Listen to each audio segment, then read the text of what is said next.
A service of KIBMradio.com, the Internet's home for an all-old-time radio.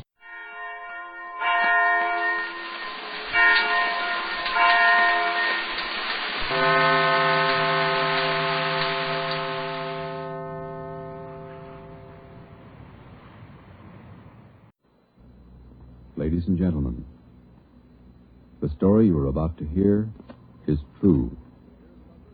Only the names have been changed to protect the innocent. Dragnet.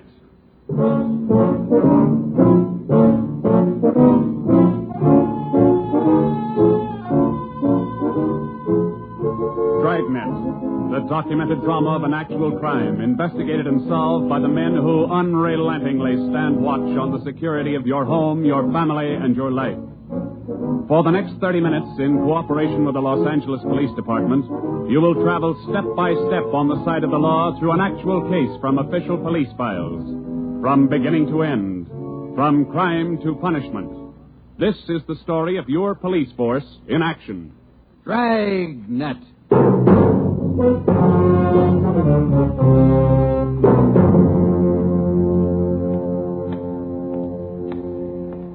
It was Tuesday, March 25th. It was cold in Los Angeles.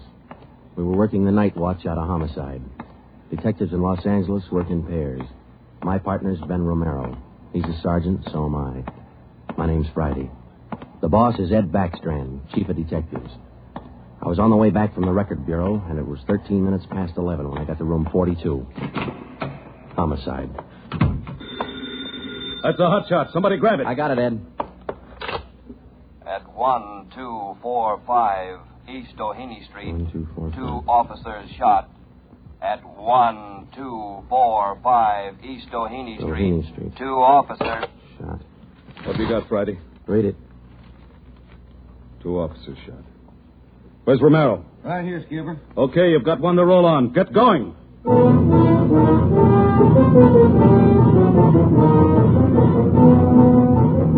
Both Ben and I knew where we were heading. We'd recognized the address. It was the Trapdoor Cafe, a joint in the south end of town that did business with a pretty rough crowd. 13 minutes later, we pulled up in front. 2 patrolmen had the crowd pretty well pushed back. There was a cruiser car in front of the cafe. The car door was open, and an officer was sprawled across the seat. He was conscious but weak, and one of his pant legs was pretty red. Hello, Sarge. Hi, how you doing? I've done better. Yeah, well, what happened? Williams and I were cruising. We've been keeping an eye on this cafe lately. Tonight we decided to take a look. And just as we went in, 2 guys left in a hurry, the back door. We followed them out into the alley. It was dark out there, and I called to them. I said, "Hey, fellas, just a minute, I want to talk to you." They stopped? I'll say. One of them whirled. He had a gun in his left hand. He shot both of us. Left hand, huh? Williams went down and out. I went down, but I took a shot at them. No effect. And I started crawling out here to the car so I could call in. You started crawling? Yeah. Wait a minute, Emerson. Weren't there any people around by that time? Yeah, quite a few ran out after the shots. You mean nobody would help you to the car? That's right. Did you get a good look at either of the gunmen? Well, one of them was tall. I think he was a redhead. There was something funny about his nose. That's all I saw. It's too dark out there. Williams was closer. I think he got a good look. Joe, the other officer, Williams. He's in pretty bad shape. Is he breathing? He's still alive, Emerson. I don't know how much time he's got. Ambulance? On the way. Okay, let's round up all the men who are in the cafe. We're taking them in.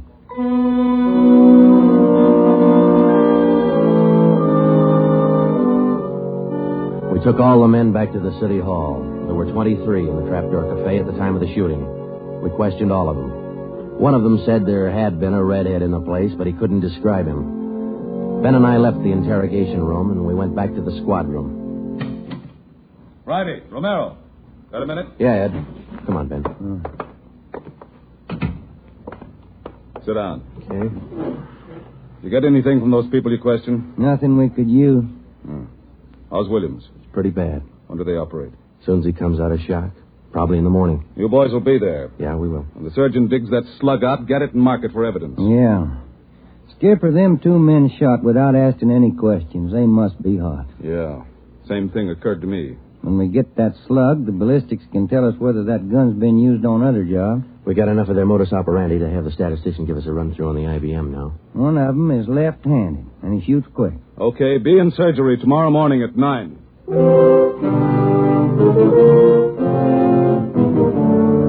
Neither Ben or I said much on the way home, but we were both thinking the same thing. I knew the chief was thinking it, too. Here were two men who'd shot a couple of police officers without asking any questions. Now, I suppose you've heard a lot of stories about what the force thinks of cop killers. Sure, we don't like to lose our friends and partners any better than anybody else would. Why not figure it this way? If these two guys would gun a couple of armed police officers, do you think they'd hesitate to shoot you, the unarmed citizen?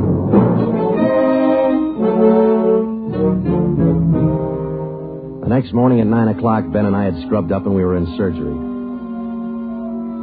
Williams was on the table. The surgeon started in. A lot of minutes later, he got the slug.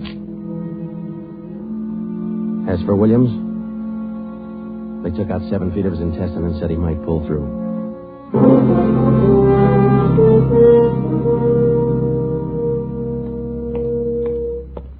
Joe, here's the report from ballistics. The slug they took out of Williams come from a .44 Smith & Wesson. The same gun was used in a liquor store killing about a month ago. You call the statistician? Yeah, She's running all the cards on previous shooting through the IBM machine. She ought to be through about now. Let's take a look. Okay, come on.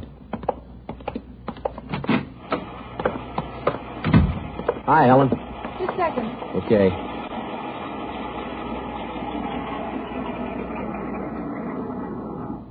Well, that's it, boys. These cards will give you all the shootings pulled by 2 men on foot who shot quick, one of them left-handed. Right. They're all yours. You sure can tell a lot from just a bunch of little holes in these cards, can't you? I can't, but this IBM machine can. It never ceases to amaze me. Okay, shall we check the cards, huh? Yeah, sure.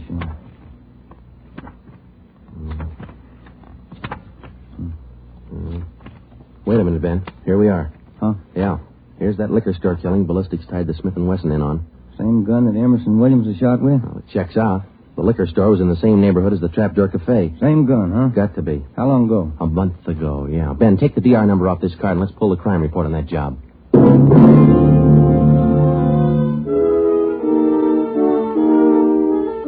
We pulled the crime report out of the files. It said that there was only one witness to that liquor store killing a month ago. That witness was a woman. Miss Forbes, I'm sorry to disturb you like this, but we'd like to ask some questions about that liquor store killing you witness a little over a month ago. Well, I told the police everything I knew about it then. Yeah, we know, but maybe you wouldn't mind telling us again, huh? Oh. No, I guess not. I've been trying to forget it, to tell the truth. It was pretty terrible, and I really didn't see so very much because I was awful scared. I understand. But try to describe again just what happened, will you? Well, it was about 10 o'clock at night. I was walking down the street toward home when I realized I was all out of cigarettes. Well, I was right in front of the liquor store then, so I went in. The clerk was behind the counter, and there were 2 men standing there arguing. What's the idea of changing your mind? I thought we was going to get bourbon. No, let's get the wine. I want bourbon. Costs too much. Wine's good enough. The rest of them want bourbon, too. We better talk to them. Well, okay. We'll be back when we make up our mind, mister. 2 men walked out of the store, and the clerk smiled at me and shrugged his shoulders. I bought a pack of cigarettes and turned to leave. But just then the 2 men came back in again, and each of them had a gun in his hand. This is a stick-up, mister. The clerk just sort of crumpled to the floor. I couldn't believe my eyes, but that's just how it happened. The men said this is a stick-up, and then they shot him right away. Get over against the wall, lady, or you'll get the same. One of them punched the no sale on the cash register. I was shaking so I almost caved in. He scooped the money out of the drawer and stuffed it into his pocket. And then the other one went over to where the liquor clerk was lying face down. He knelt down beside the clerk and put his gun against the clerk's spine. Then they both ran out of the store. It was terrible. That clerk, he was lying there helpless and wounded, and they deliberately... Yeah, Miss Forbes, I understand. Oh, Miss Forbes, you said that both of the men had guns. Yes. One of the guns was black, and the other was sort of fancy looking. What do you mean, Miss Forbes? Well, it was real shiny. Nickel-plated? I wouldn't know about that, but it was shiny. There were 2 guns, huh? Yes. Well, now about the men themselves. Well, I was so scared their faces just didn't register with me. The one who shot the clerk in the back was sort of stocky. That's about the best I can do. You mentioned in the report that one of the men was left-handed. Yes, I do remember that. Uh-huh. Look, Miss Forbes, this is very important to us. One of the men was a redhead? Redhead? Why, no, I didn't see any redhead.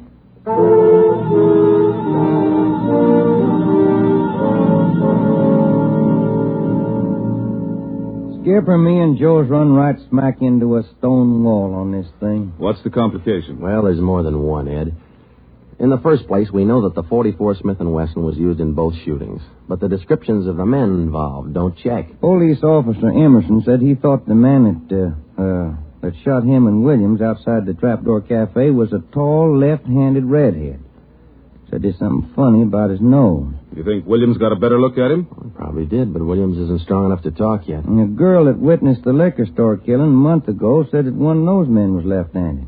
But she said neither of them was a redhead. Yeah, and on top of all that, now we've got 2 guns to worry about. The girl mentioned 2 guns, so we checked the autopsy report on that liquor clerk.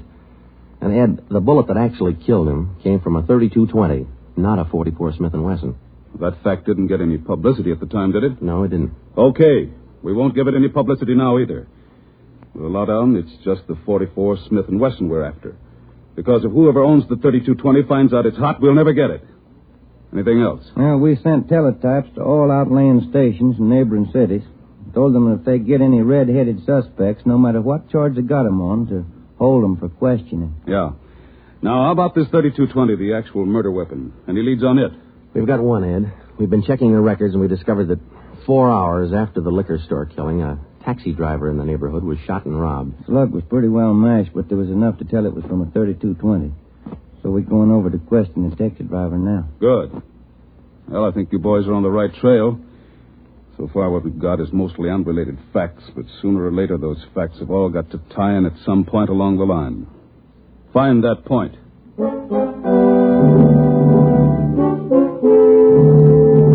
Yeah, find the point. Find the tie-in. Well, Ben and I went over to see the taxi driver, a guy who was living on borrowed time. Yeah, it was about 2 o'clock in the morning when it happened. I got a call to pick up a fare near 105th and Avalon, you know. Yeah. Mm-hmm. Well, I got there. Somebody came over, pulled open my cab door and said, "This is a stick-up. Then blew it. You let me have it." Just like that, huh? Yeah, just like that. Same deal as others, Joe. Itchy trigger finger. Yeah. Did you get any kind of a look at the fella? Look, no, it's too dark. Uh-huh. Hey, according to the report, you got shot in the chest. Yeah, that's right. Oh, you're maybe wondering how come I'm still alive, huh? I'll tell you, pal, it's like something you'd see in a bad movie, you know? I'm carrying a few silver dollars with me, 9 of them to be exact. So I decided to stick them in my breast pocket. Well, mister, that just saved my life. The slug hit them silver dollars. It's one for the book, huh? Yeah, you said it. Well, thanks very much. Say, incidentally, we had a little trouble finding you today. You weren't at the stand you operated out of last month. Oh, look, I'm not only not at my usual stand, I'm not driving a hack no more. Oh? Look, after what happened, are you kidding? No, I don't want to push my luck any further than it's been pushed. Yeah, I figure I had it, you know?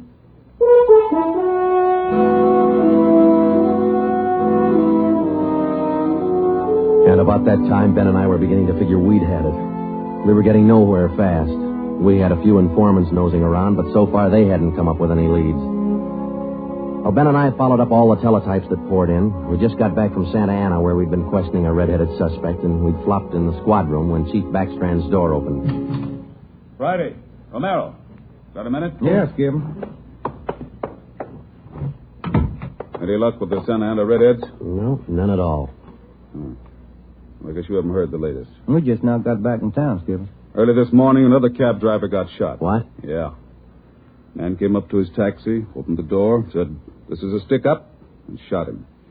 Bullet went through one leg and into the other, but the driver managed to start his cab and drove over to a cafe. He called in from there. Boys recovered the slug? Yeah. It came from the same .44 Smith & Wesson that was used in the other 2 jobs. The cab driver get a look at the gunman? Yeah, briefly. Was it the redhead? No. Oh, the stocky guy. He wasn't redheaded and he wasn't stocky. That's all the driver knows. Well, that's great. Skipper, this is beginning to sound like a Gun of the Month club. You reckon somebody's renting them guns out? Well, they're passing the guns around all right, but I think they're working together. The way they operate indicates that. Yeah, the trigger-happy routine. Killing is apparently more than a business to them. It's a pleasure, too. That's why we've got to get to them fast. Come over here. All right. Come on, Ben. Here. Take a look at this map. Uh-huh. Here's the Trapdoor Cafe, and over here's the liquor store. And down here is where the first cab driver got shot. Mm-hmm. Right here's where the second one got it. All of the shootings have taken place within an area of 10 square blocks. Okay. Tonight we're going to throw a blockade around that whole area. Good. It'll go into effect at 10 p.m.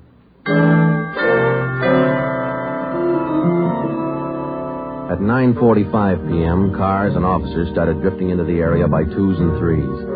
And at 10, when Backstrand, Ben, and I arrived, the whole area was sewed up tighter than a tick. Davis? Gotcha. All set? All set. We got a primary line and a secondary line. If anyone tries to make a break, we'll pick them up in the secondary. Okay. Friday and Romero here will cruise around the area with me. Go to work, men. Every car in the area was shaken down. The same process was also followed on all persons on foot. The blockade went on all night. By the end of that time, we'd brought in 217 suspects. 26 of them were redheads. What's your name? Henry Wagner. Where do you work? Lumberyard. Which one? First class. What time did you get through work last night? About 6, I guess. What'd you do then? Had some dinner. Where? Harry's Grill. Then what? Shot a little pool. Look, I tell you, I ain't done nothing. Now, let's go back to the day before yesterday. Did you work at... And that's the way it went all day long. We shot question after question at them, working them gradually back to the days on which the shootings had taken place. When it was all over, we got 6 men wanted in other cities on various charges. We got quite an assortment of guns and knives. But as far as the shootings were concerned, we got nothing. Well, I guess that's the last of them. Oh, I was running out of questions there at the end. You two boys better go on home and get some sleep. Well, I was kind of figuring on checking back over the reports to see if we might have overlooked something. I said go on home. You two boys have been at it for 32 hours straight. Look at you. You're both so groggy you can hardly stand up. You need sleep. It's 4 p.m. now. Don't come back until 10 p.m.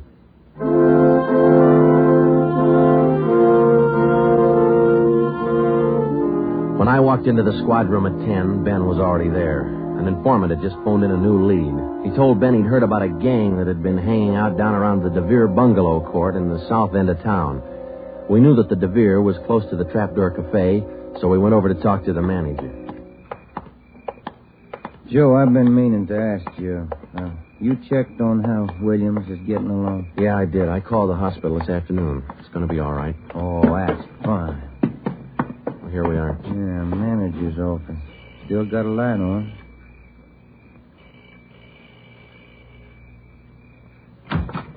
Yeah? I'm Sergeant Friday, police. This is Sergeant Romero. Yeah? We'd like a little information. Why, sure. Come in. Thank you. What can I do for you? Well, did you hear anything about a gang that hangs out down around here anywhere? Gang? Why, no. How about your tenants here? Any of them ever been in trouble, to your knowledge? No. This ain't exactly the best neighborhood in town, but we try to keep things under control.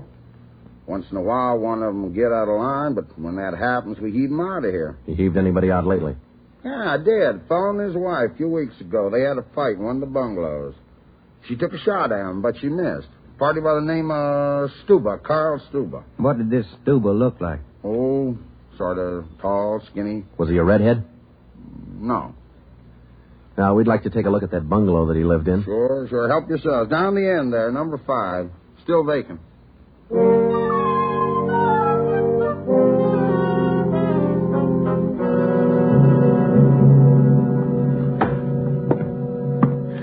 Well, I guess that does it. Stuba didn't leave a thing behind. Matter of fact, we don't have anything to prove that this Stuba's tied in at all. We're only working on a hunch. Hey, Joe, look. Where? Up on the wall there, just by the window. Oh, yeah. Yeah, that plaster there, it's newer than the rest. You got a knife? I sure have, boy, and I'm carving. That manager'd be awful unhappy with me if he was here. Yeah, he would. Yeah, but... Hey, Joe, here it is. A slug.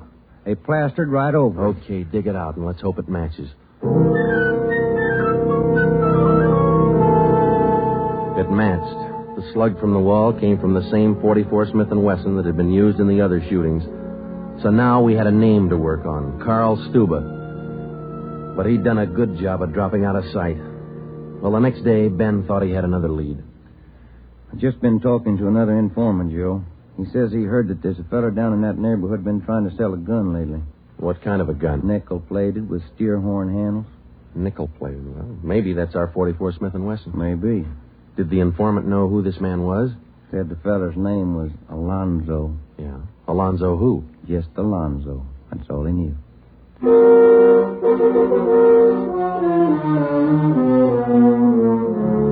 So now we had two names, Stuba and Alonzo, but no men to go with them. So we went back to making the rounds of the substations, interviewing red-headed suspects. We took a few of them to Williams, who was home from the hospital by now, but he couldn't identify any of them as the man who shot him. Still, we kept checking. Finally, we got around to the 77th Street station. We questioned the suspects they were holding there, and we just started to leave when one of the officers called us. Hey, Sarge, we're holding somebody else you might want to look at. Redhead? No. What's the charge? Suspicion of burglary. Small job. Oh, I don't know. What do you think, Ben? What's special about him? He lives in the same neighborhood where those shootings took place. All right. Where you got him? Down here. Did he admit anything? Nope. He's pretty surly. Here we are.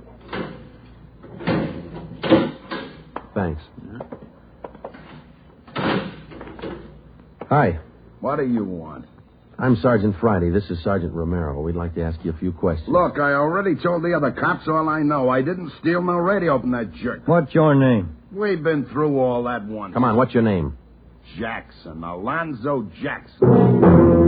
Alonzo. I looked at Ben, and Ben looked at me. This could be the Alonzo who'd been trying to peddle that Smith & Wesson. Ben and I both knew here was one suspect we'd have to be real careful with. Alonzo, according to the records, this burglary you're suspected of took place on the night of the 27th. Look, how many times do I have to tell you guys they didn't have anything to do with it? You got an alibi for that night? Sure, I got an alibi. I was out with a couple of friends. I can tell you. What's your friend's name, Alonzo? One of them's Crandall, the other Stuba. Stuba, the guy who used to live in the bungalow court. Well, we told Alonzo he'd have to produce his two friends to give him an alibi for the burglary charge, and he bit. He went with us, and he pointed out where Stuba was living now. No wonder we hadn't been able to find him. It was a little shack at the back of a lot behind two houses. We thought it was a chicken coop at first. We took Alonzo back to the station, then we picked up Stuba. He was surprised to see us and not very happy. We took him in. Next, Alonzo gave us Crandall's address.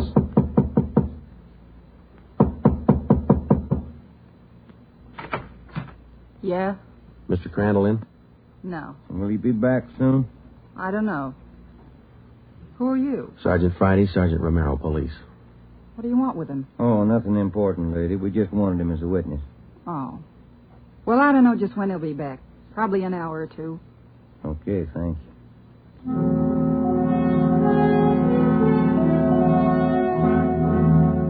We went down the street away, and we staked out in the car. We sat there for about 5 hours, and then Ben nudged me in the ribs. Hey, Joe. Huh? Joe, take a look. Coming along the sidewalk. Yeah. And he's got red hair. Come on. Crandall. Huh? Your name Crandall? Who are you? Friday Romero, police. Police? What do you want with me? I haven't done nothing. Well, then you got nothing in the world to worry about. Come on.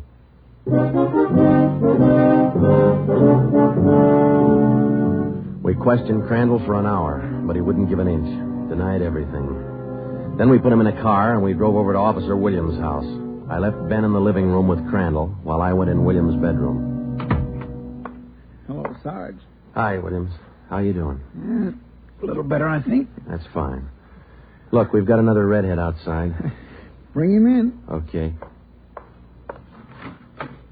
All right, Crandall, come on in here. Who's in there? Why'd you bring me over here? Come on in here.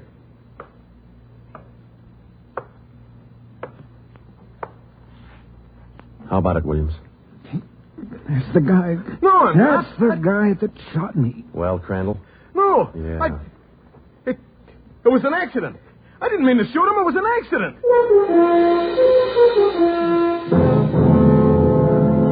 Once Crandall got started, he talked his head off. He also admitted being in on the liquor store killing, but insisted he was only the lookout. We took him back to the station and got his whole story down on a tape recorder. Yeah, he was left-handed. Then we went back to Alonzo, who didn't know we had Crandall's confession. We met the chief in the hall outside the room where they were holding Alonzo. You about ready to tie the knot? Oh, hope so, Chief. But Alonzo hasn't given any yet, and we still haven't found those guns. We've got one of them. Which one? The Smith & Wesson. Stuber popped about that one 10 minutes ago. Said he left it with his girl. A couple of the boys are on their way over to get it now. That's good, Ed. That leaves just the 32-20.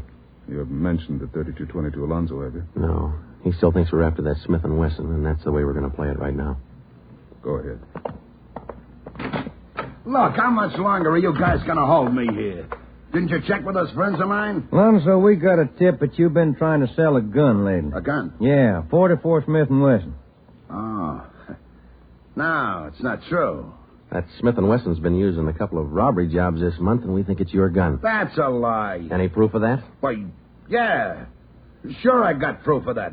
I used to have a gun, but it wasn't a Smith & Wesson. Look, if I tell you where it is, that ought to convince you, shouldn't it? It'll help things. Okay. I sold it to a neighbor of mine. He gave me $7. I'll give you his address. You sure it's not a Smith & Wesson? Sure, I'm sure. It's a 32-20. Yeah, it worked. We went to the neighbor's address, and he admitted having bought the 32-20, but said he'd lent it to a friend who'd never returned it. The friend had hocked the gun to a barber. The barber gave him $15 and a haircut for it. We finally got it from the barber, and we came back to the station. I'm all set, Joe. I'll be in the next room. Just give me the nod. Okay. Hello, Alonzo. Hey, you got the gun. Yeah, we got the gun. Well, now maybe you'll believe I'm on the level.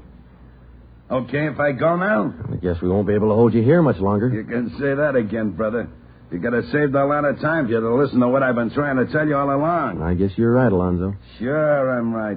You know, you guys would be a lot better off. You believe guys like me the first time we tell you something. But on the liquor store job, I was only a lookout. I was outside. It was the other two who pulled that one. Stuber and Alonzo. Alonzo killed the clerk. Hold it, Alonzo. All right, Alonzo, that's enough.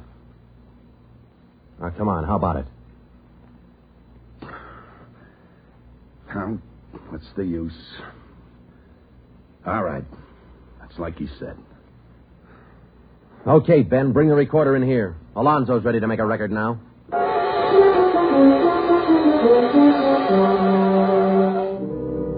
By playing back Crandall's statement that we'd recorded earlier, we got a full confession from Alonzo.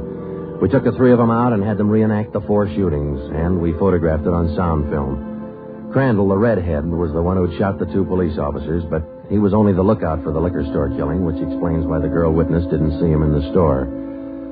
Stuba and Alonzo were the ones who pulled that job, and Alonzo, the worst of the bunch, was the one who put the 32-20 against the spine of the wounded clerk. The 3 of them took turns at shooting the cab drivers and robbing them. That accounted for the mixed-up descriptions, including all that left-handed business. 2 of the 3 suspects happened to be left-handed. Well, that was the crop. Crandall, Alonzo, Stuba. 4 shootings, 3 robberies, 4 attempted murders, 1 murder. The 3 men were tried and convicted. They're all in the state penitentiary. Crandall's there for life. Alonzo and Stuba, they'll be executed next week. File it, will you, Ben?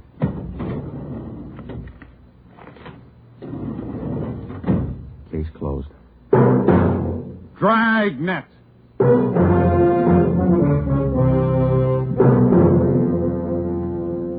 The story you have just heard was true.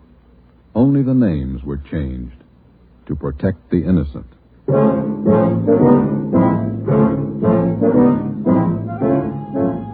You have just heard the second in a new series of authentic cases from official files. Technical advice for Dragnet comes from the office of C.B. Horrell, Chief of Police, Los Angeles Police Department. Tonight's program is dedicated to Radio Officer Delmer E. Cook of the Los Angeles Police Department, who, on the afternoon of December 6, 1948, gave his life so that yours might be more secure. Dragnet came to you from Los Angeles. This is NBC, the national broadcasting company.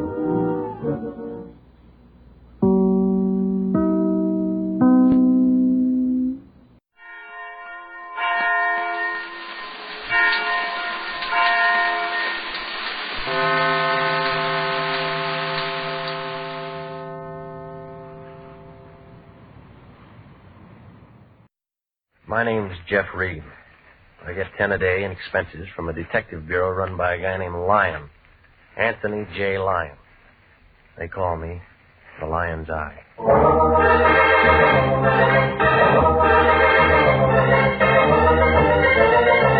With Jack Webb as Jeff Regan, investigator, stand by for hard-boiled action and mystery and thrilling adventure in tonight's story of The House by the Sea.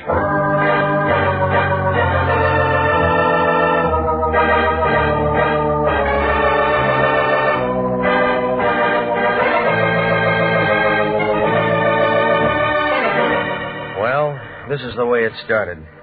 I walked in the office about 11 o'clock that morning. It was a nice, warm day, and I didn't have much on my mind. That's the trouble with nice days. You take a couple of easy breaths, open somebody's door, and it's just like peeling a wrapper off an atomic bomb. The Lion was in his den, sitting behind his desk. You couldn't tell where he left off and the desk began. He was talking to a girl with a flock of black hair. He was the kind you see driving a Cadillac convertible down Sunset Boulevard on hot Sunday afternoons. No wonder the Lion's cigar was out. It was wet on both ends. Well, come in, Regan, come in. I was just about to call you, but now that you're here, it makes things simpler. Miss Carmen, this is Mr. Regan. How do you do, Mr. Regan? Mr. Lyon tells me you're just the man I want. You said the same thing to a mortician last week. He is the man I want, Mr. Lyon. Well, that's fine, Miss Carmen. I knew you'd be pleased. I'm very proud of Jeffrey. As long as I'm in the cast, how about a look at the script, huh? Miss Carmen is associated with the famous psychic consultant, Prince Carew. I help the prince look into people's minds. Well, that ought to be real fun if all your customers are under 6. You don't believe in thought transference, Mr. Regan. Do you? I said I help the prince. Prince Carew sent Miss Carmen to retain an operator, Jeffrey. It's a very delicate matter, and I'm placing the entire case in your hands. Why didn't he come himself? Do you disapprove of me? I just want to know what's what. Prince Carew never appears in public. He prefers to spend his time in meditation and thought. Yeah. I handle all of his outside contacts. So, Jeffrey, you just drive on out to Prince Carew's home in Oceantown with Miss Carmen and speak to the prince. What kind of a retainer did he send? How much did you get? Now, see here, Regan, we don't discuss finances in front of clients. Oh, stop it, will you? This is another blind spot. You don't know what it's all about. All you know is she waltzed in here with a check, and you'd sell your grandmother to a glue factory for $2. How do I know I won't wind up being a patsy again? Is there any way I can reassure you? Buy me a battleship. Jeffrey, have I ever involved you in anything that I wouldn't undertake myself? Have I ever knowingly imperiled your life? Yeah. Jeffrey. Come on, lady. What's it all about? You work for the guy. Well, I really don't know. He was excited this morning, called me in, gave me this address, and told me to make arrangements. He must have told you something. He never tells me anything. As you say, I just work for him. Well? All right, I'm hired. Good. Now call me, Jeffrey. Call me if you run into any trouble.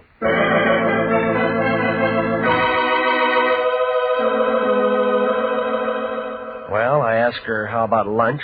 She said no. I asked her about dinner. She said something that meant no, so I gave up. You know, it's like that sometimes. The flag's up, the meter's ticking, and you're not getting anywhere. But from a couple of things she told me, I got the idea she was doing more than just helping the prince read minds. Well, his place turned out to be a good hour from downtown Los Angeles, up 101. It was a couple of stories of glass and concrete leaning out over the ocean. It was high and dry and quiet up there. And you got a feeling you should be hearing things and feeling things when you looked down and saw that water banging around the bottom of the cliff. She unlocked the door, and a guy in a white turban and some pants that looked like oversized diapers and a pair of tennis shoes was standing there. He had a big curved knife hanging around his waist, and he put his hand on it when he saw me. Right this way, Mr. Regan. Who's he, the butcher? Oh, that's Telly. He works for the prince. Manservant. He's from India. Yeah, I'll bet the Indians are glad to get rid of him. Tell he's harmless, tongueless, and he doesn't hear. I like you, Mr. Regan. Come in. Thelma, my dear, you've returned with spoils. Welcome, sir, welcome. Mr. Regan, this is Prince Carew. Regan, the lion's eye. I've heard of you, Mr. Regan. I'm honored. Sit down. That'll be all, Thelma. Charming girl, hmm? She handle all your outside contacts? Most efficiently. Except, of course, for matters that I must handle personally. What kind of matters? I'm in trouble, Mr. Regan, and I beg your assistance. Well, it's all paid for. Correct. But there's a personal bonus in this for you. Why? Because, sir, I want you to save my life. You look healthy to me. I am healthy, let me assure you. But my life has been threatened. Well, that'd come under police business, wouldn't it? Normally. Didn't Miss Carmen explain that this was a delicate matter? Yeah, she did. Why didn't you call the police? I'm hardly in a position to ask the police for assistance, Mr. Regan. It is a delicate matter. Outside it says you're a mind reader, all right? What am I thinking now? That I'm a charlatan, a faker, and that I'm trying to hide something from you. That gets you the cigar. It's been a very lucrative arrangement for the most part and very satisfactory. Except, of course, for the annoyance of having my life threatened. Who's the guy? It would be of no consequence if it were a man. It's a lady, Mr. Regan. A very beautiful and lovely creature. And she'd like nothing better than to see my carcass go out with the tide. Why does she want to kill you? A matter of confidence. Suffice it to say that she is thoroughly capable of doing just that. How do you know? 1, she is erratic, ill-tempered, ruthless. 2, she called me this morning and told me what she intended to do. She giving you a chance to reach for your gun? To reach for you, Mr. Regan. What do you want me to do? I feel the entire matter could be settled amicably if you were to call on her. Inform her that you are my personal bodyguard and that you are here to protect my life. You think she'd go for that? I'm positive. How long you been blackmailing her? What? Well, your racket might last 6 months or a year, but not long enough to pay for a place like this. The answer's blackmail, isn't it? Okay. I should have told you. How do you do it? I can slip them into a trance. They spill a family secret or two. I push a buck that way. That's nice. If you want their minds read, I read them. $25 a parade. And shakedown. The guy's got to eat. You put the squeeze on her. She's an actress. She was in on a deal at the studios. She wouldn't shake? At first, I just told her I had to have a larger fee. Then they come out with it, cold turkey. And she said she'd blow your head off. Yeah, she's the kind. I went wrong on this one. I'm in a spot. Who is she? Grace Nichols, movie actress. Ever heard of her? Redhead. Makes you want to go home and kick your wife downstairs if you got one. That good? Better. But she means this business about pumping me. And I won't look good dead. All right, where's she live? Over in the Palisades. Here's her address. You going over there now? Yeah. Be careful. She isn't gunning for me. That isn't what I mean. There's a skinny boy there. He's nasty, no callers. Name of Tim Rogers. I'll remember that. I hope you can talk her out of it. I've been sweating. I don't want to shake her down. I just want to get a little sleep at night.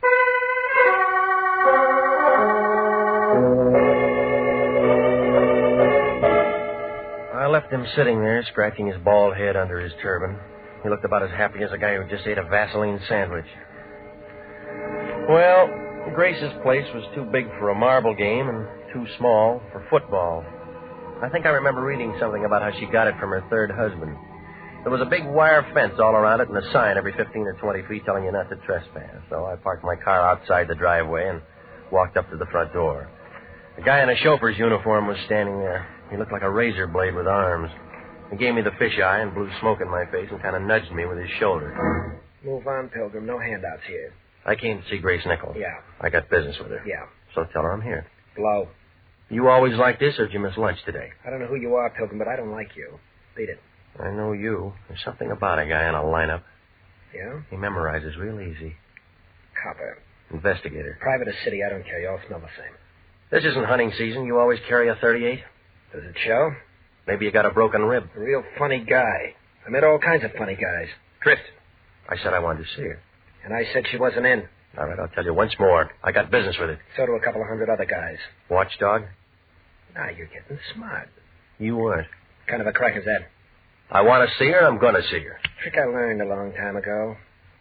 Shoot a guy in the knee and he'll never walk straight again. You ever done it? Oh, yeah. That's how I learned.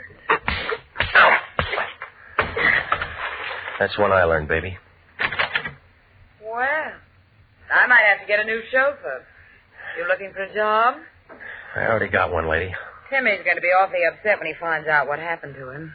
When someone works for me, they have to be perfect. Want his job? They wouldn't let me in. I'll let you in. You, do that kind of thing often? When I have to. I suppose you have a name. It's Regan. I'm a private investigator. All right, Mr. Regan, you've earned a perfectly good chauffeur and bodyguard, and you're in my house. What have we got to talk about? A guy named Carew. The Prince? Must we talk about him? He thinks you're dangerous stuff. So do a lot of people. Tell me, Mr. Regan, what do you think? About what? Me. Right now, or when I'm a couple of feet away? Right now. Look, remember, I just got here. I know. You must have a first name. What is it? Jeff. Oh, Jeff, we'll get along. It's in the cards. Pretty fast deal. I like it this way. Fast. Might be a bum deck. Never mind. Deal.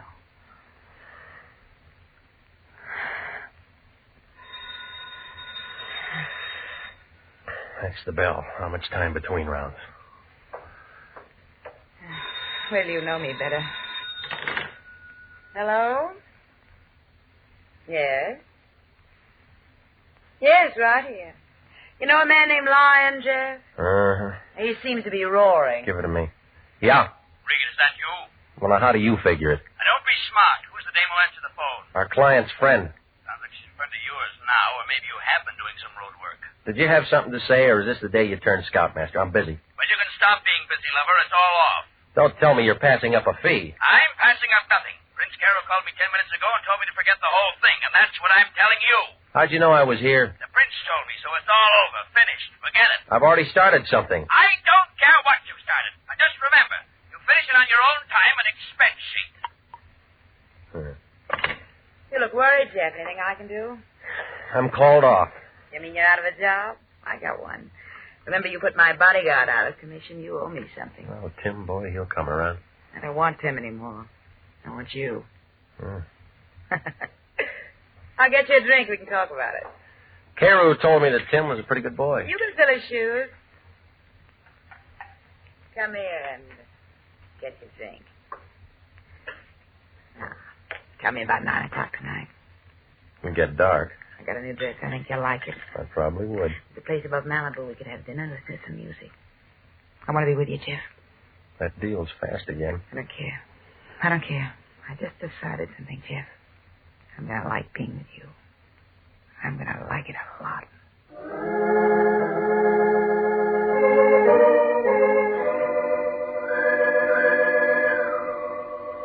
Well, she didn't want me to go.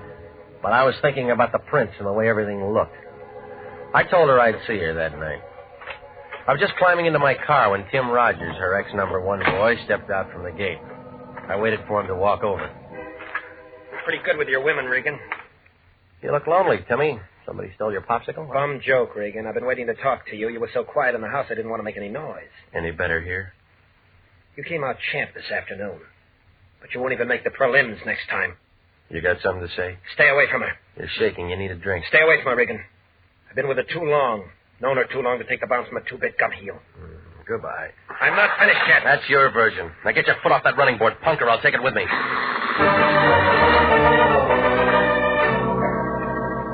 I left him standing in the middle of the driveway. If I'd have waited another minute, he'd have been crying. I stopped off and had some barbecued ribs at a drive-in out on Sunset.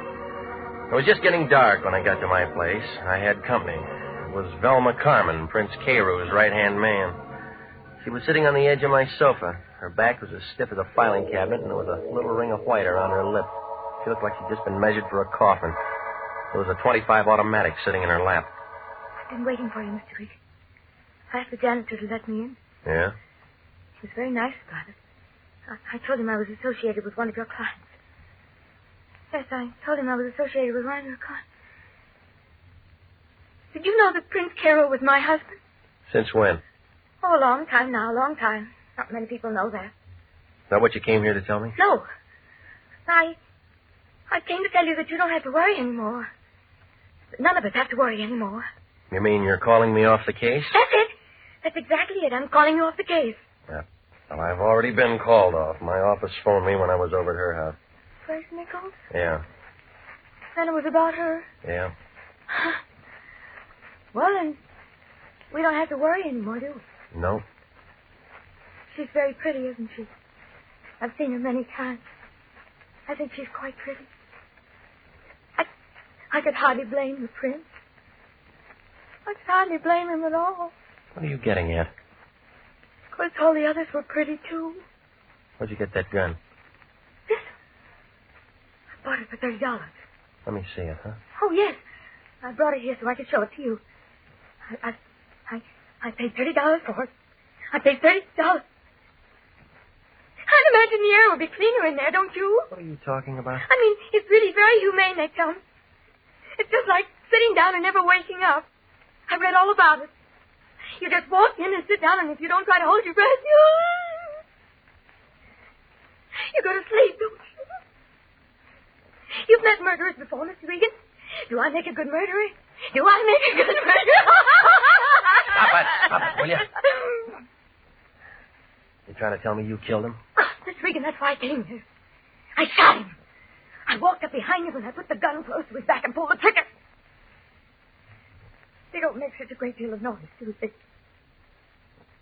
I left him sitting there in his house by the sea, and he looks very much alive. Only he isn't alive at all. Now answer me. Now answer me. Do I make a good murderer? Do I make a...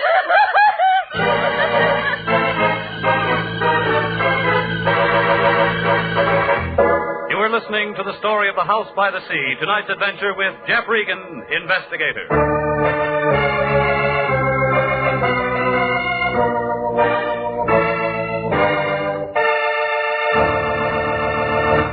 They're still available for qualified nurses. Yes, the Army Nurse Corps Reserve still has commissions available.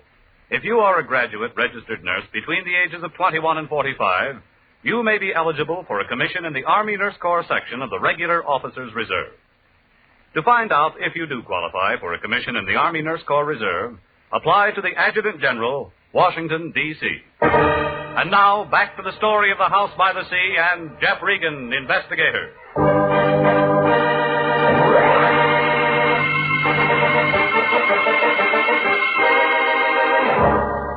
Well, after she got through, she settled down to a slow, even kind of a giggle that started somewhere around her shoelaces and didn't get past her knees.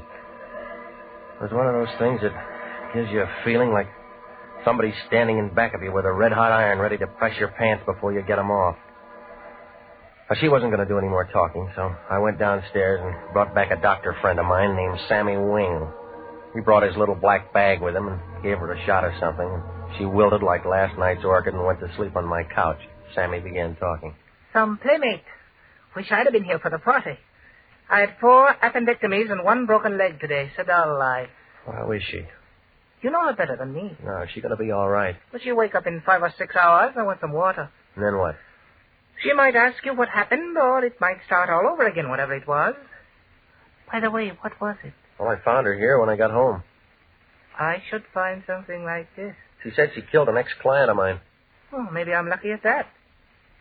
What does all the past tense mean? I was called off the case. Oh, nice. It's all clean. No clients to protect. Is there a corpse someplace? I don't know, Sammy. Call the police. They'll find out. And then you and me can go out and get a drink. She said she used this gun. Smell it, Sammy. It hasn't been fired. Safety catch is still on. She's pretty and she's nice, and I'll bet she looks like $1 million in a bathing suit. But if I'd have met her within the last 3 hours, I'd have run for help. Call the police. Is that professional? This is acute hysteria. The kind that pops off guns and pops off people, and there's a lot of things they can't remember later on. Call the police. What about the gun? What a gun? Call the coroner while you're at it. Tell him to go out there with some DOA forms. He'll use them. Will you stay here with her till I get back? Corpse hunt? Just an idea. Hitler had an idea. The odds were against him. You got about as much chance as a 3-legged horse in the Kentucky Derby. She's bit somebody, and she's told you about it. I want to make sure. What do they do when a private eye walks in and messes up a nice, clean murder? Sammy, will you stay? Had any bourbon around here? Yeah. Okay, take your time. Maybe both of us will get our pictures in the paper.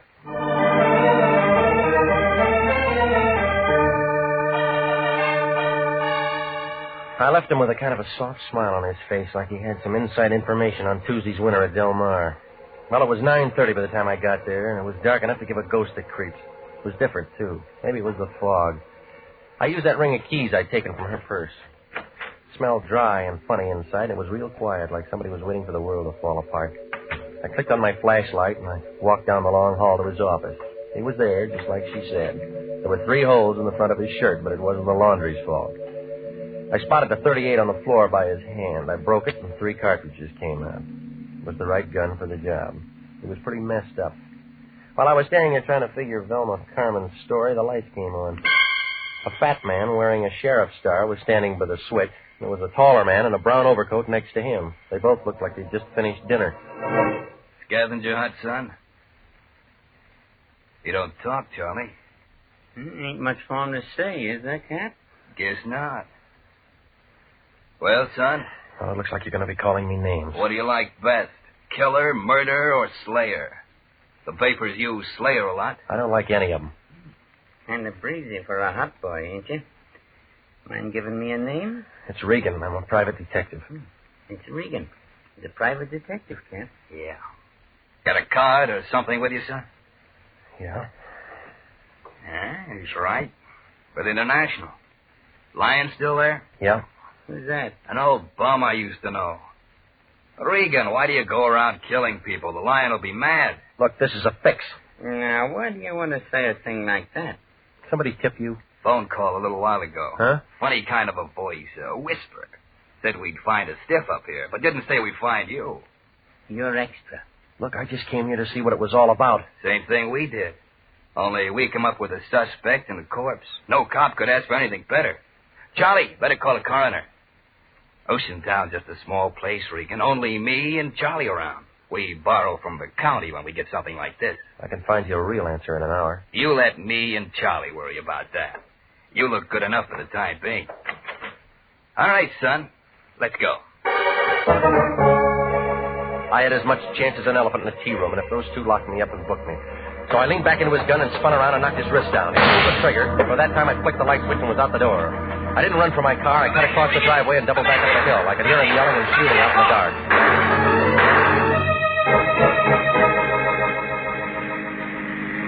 I hailed a cab about 5 blocks away, and he took me to the place above Malibu. I found her in a booth with a piano player. She was wearing one of those black strapless things, and it was worrying a couple of bald-headed guys sitting at the bar. You're late, Seth. We said 9 o'clock. I had 3 drinks all alone. You want me to get mad, or are you going to catch up? How long you been here? You sound like you're out of the mood. I thought we were going to look at the stars together. How long you been here? It's 9 o'clock. What's the matter? I've been working tonight. Well, it's after hours now. Tell me how you like my new dress. It's the right color with the wrong cut for a funeral. I haven't read the obituaries today. It'll be in tomorrow's paper, only it'll make the front page. Have a drink? Let's wait for tomorrow. Your friend was killed tonight. What friend? Carew. He was no friend of mine. I told you that. So did he. Car smash up, or did he fall off his house? 38.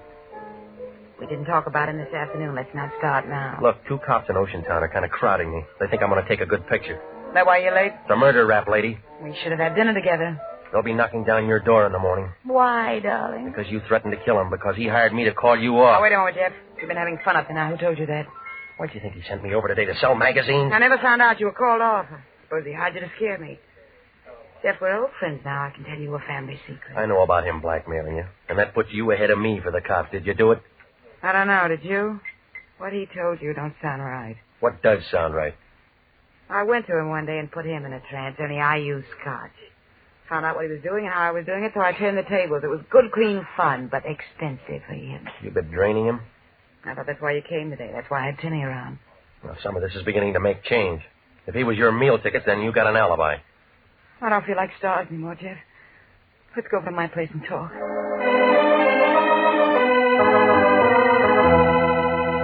On the way over, she didn't have much to say, and I couldn't think of anything. I was all too mixed up. If she'd really been shaking him down, then she figured out. And the girl back in my apartment figured in. Only she had the wrong gun. And then there was a little business that I'd have to explain with the Oceantown cops. Well, when we turned in the driveway, I stopped figuring. Tim Rogers, the man with the guns, was there, standing on the porch. Oh, gorgeous. I've been waiting to see you. You're home late. I thought I fired you. Still tramping with this tramp, huh? I thought you'd be sick of him by now. For once, I'm glad to see you, Tim boy. That sounds cozy, but I don't want to see you. I know where your 38 is. You're wrong. It's her 38. And it's got her prints on it. Jeff, he's making it look bad for me. Ask him what he's doing here, will you? Just in for a showdown, Angel. You're tagged for his murder. They'll want you. I fixed it good. I can fix it so you can get away. How? A friend of mine shoving off at Pedro. 4 o'clock. He'll go all over the world. Jeff, if all of this is straight, I'm in a spot. Relax. This guy never did anything right. Tell me how I'm wrong. All right, that tip to the Oceantown cops was wrong. Trying to pile up a scare on me was wrong. Killing Cairo was wrong, and this clinches it. Yeah? Well, that's where you're twisted, Pilgrim. I got a warrant out for you right now. Plugging a murder suspect is something they'll thank me for. You said her prints were on that gun? They'll find that out in the morning. And how was I to know? Just happened to hear on the radio they were looking for you tonight. I see you, I plug you. Everybody will be sorry, but it'll be manslaughter and suspended. I worked it once in Toledo. What do you say, Angel? Do I plug him and meet you somewhere in 2 weeks? Let me have a smoke. Let me think it over. Sure. Sure, go ahead. Angel.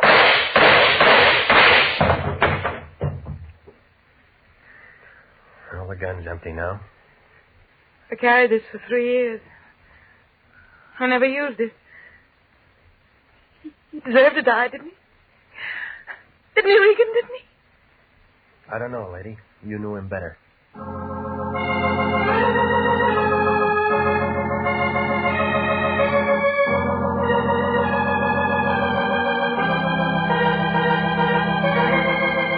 Well, it unwound like red thread in a Levi factory. Grace Nichols had been putting the shake on the prints. He got tired of it and called me in and told me his phony story so he'd have a good self-defense angle when he finally got around to shooting her some afternoon. He had Tim planted there to keep me from really seeing her. Oh, it was a nice idea, only I bounced Tim and got inside. And then Tim made a phone call and the lion jerked me before I had a chance to compare notes with her. I guess Tim went kind of crazy seeing how well we got along together, and he figured Grace would do anything if she was wanted for murder. So he killed the prince and made her the patsy with those fingerprints. She'd handled the gun before, see. But then I had my caller, Velma Carmen, the prince's wife. She went kind of crazy, too, when she walked in and found him dead. It took 3 doctors a couple of weeks to tell her what really happened. When I told it all to the lion, he was mad at first, but then he saw Grace Nichols' picture in the paper. He asked just one question. What was I doing at Grace's place all afternoon? I didn't even bother to answer him.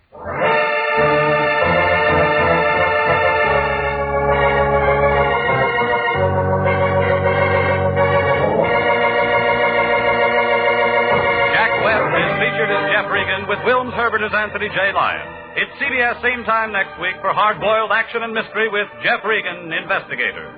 Written by E. Jack Newman, produced by Sterling Tracy. The role of Grace Nichols was played by Betty Lou Gerson, David Ellis was Tim Rogers, Lorene Tuttle was Velma Carmen, and Marvin Miller was Prince Carew. 29,000 nurses are needed to join the new Army Nurse Corps Officers Reserve. 4,000 of them, if they wish, may choose active duty.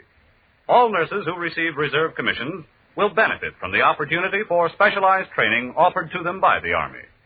The educational opportunities offered the nurse by the Army Medical Department will be of great advantage to her in her work. Don't wait.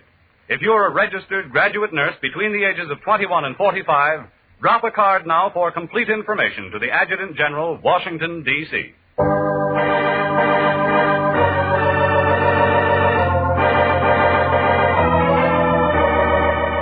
Original music for this program is by Dick Arant. Jeff Regan, Investigator, is heard every Saturday at 9:30 over CBS. Bob Stevenson speaking. This is CBS, the Columbia Broadcasting System.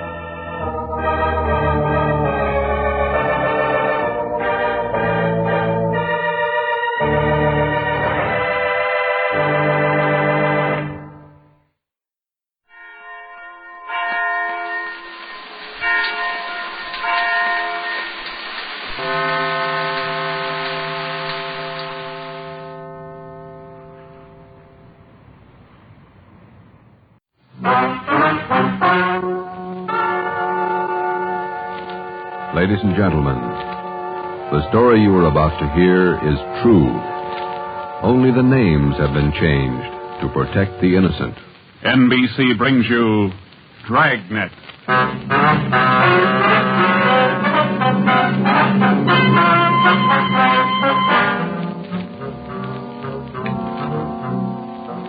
You're a detective sergeant. You're assigned to robbery detail. There's a potential killer on the loose in your city. 18 women have been beaten and robbed by this man. The newspapers call him the Werewolf. Your job is to get him. Dragnet, the documented drama of an actual crime, investigated and solved by the men who unrelentingly stand watch on the security of your home, your family, and your life. For the next 30 minutes, in cooperation with the Los Angeles Police Department, you will travel step by step on the side of the law through an actual case, from beginning to end, from crime to punishment. Dragnet is the story of your police force in action. It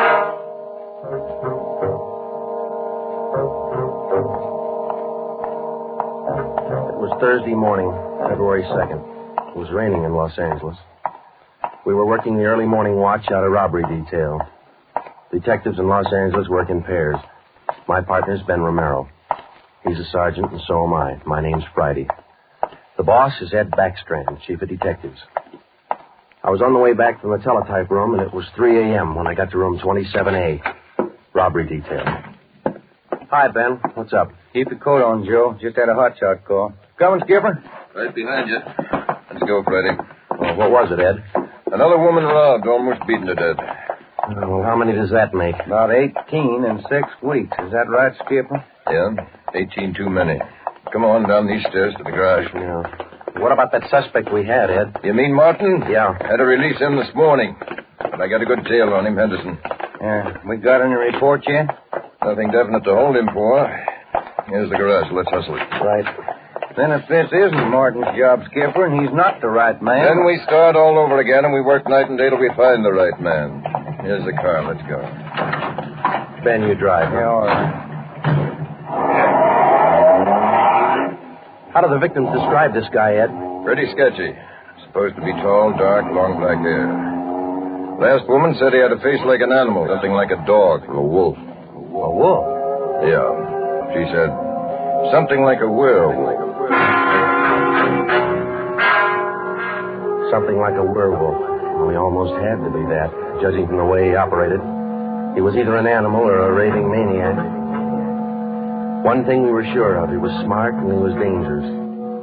For almost 2 months, he'd prowled the streets in a stolen car in the early morning, usually between 3 and 5 a.m. And the victims were always lone women, most of them waitresses, coming to work or going home. He dragged them into the car, robbed them, beat them until they were unconscious, and then throw the body out into the street. That's just what we found when we pulled up to the curb near the corner of 8th and Grand. One cruiser car was already there, and so was the ambulance. About a dozen people were standing around looking at the crumpled figure of a woman sprawled out on the sidewalk. 2 officers were talking to the only witness, a thin, sallow-faced newsboy. His story didn't give us much to go on. Like I was telling these cops, sir, or these officers, sir, I was walking up 8th Street on my way home as usual when I see this blue Chevy sedan pull up down the block there a little way and dump out the dame's body. Well, actually, I don't know what to think. You get a look at the license plate? Well, no, I didn't. To tell you the truth, I could hardly keep from... Well, I was just plain scared. What did you do after you saw him throw the body out, son? Well, I just stood there for a minute, and the fellow in the car drove right on past me. Did you get a look at him? I sure did. How close were you when he drove past?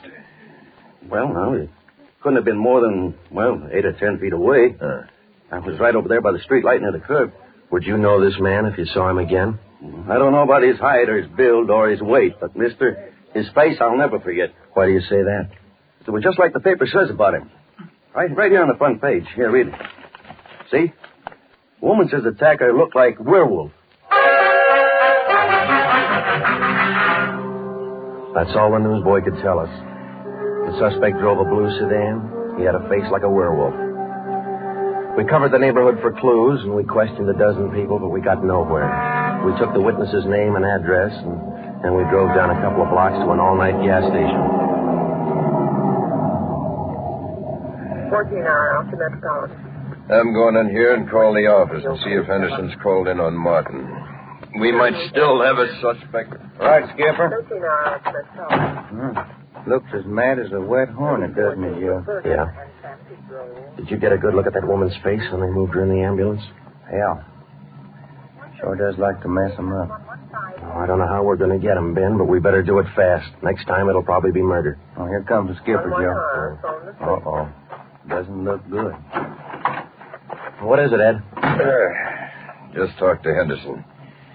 He tailed Martin to a bar in Long Beach. He hasn't been out of his sight for 2 minutes since yesterday. Martin's clear. And we're right back where we started. Yeah, with one more half-dead woman in the hospital. Well, how about that stolen car, Skip? Wait a minute. Get that radio up. Okay. Code 3, ambulance dispatched. Code? Attention, all units. On Grand Avenue between Venice and Washington, a woman, victim of robbery and attack. Code 3, ambulance dispatched. Code 3, red light and siren. Come on, Friday, let's roll.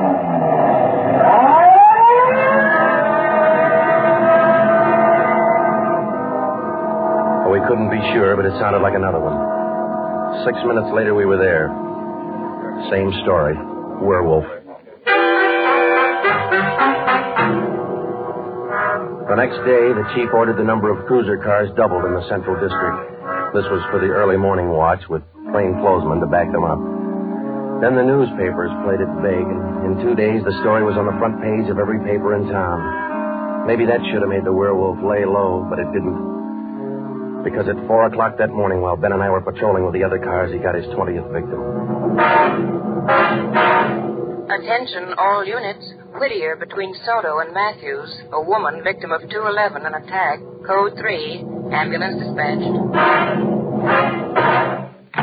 Here's a report on that blue sedan you used the other night, Joe. Found it out on Anaheim Telegraph Road. Any luck with it? Not one fingerprint we can use. Anything else? Nothing. Well, how about the auto theft detail? Same old story, Joe. He steals a car, uses it once, and then drops it. Never leaves a thing behind. Well, that's great. We're sure moving fast. How about that big guy you picked out of the lineup this morning? Oh, I checked his alibi. It's perfect. Now we haven't got even half a clue. Yeah. Well, come on. Let's check with Ed. He's instructing the policewomen on the plan for tonight. All right.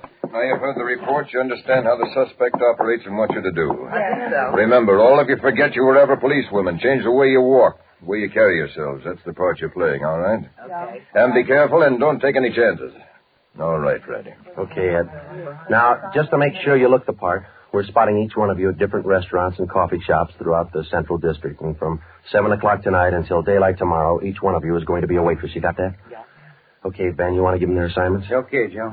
Well, here's the way it lines up. Marge Kissel at the Top Hat Cafe. That's on 9th Street between Alpharetta and Westlake. Okay. And Katie Welch, Joe's Coffee House, Brooklyn, Soto. Right. Pat Fielding at the All-Night Steakhouse on Figueroa Street between Florence. No, the trick of using decoys to lure criminals into a trap wasn't exactly new, but, well, it was just one of the old tricks that we figured might land the werewolf behind bars. At 7 that night, Ben and I made the rounds and found each of the policewomen on her job as a waitress. Well, the overall plan was simple.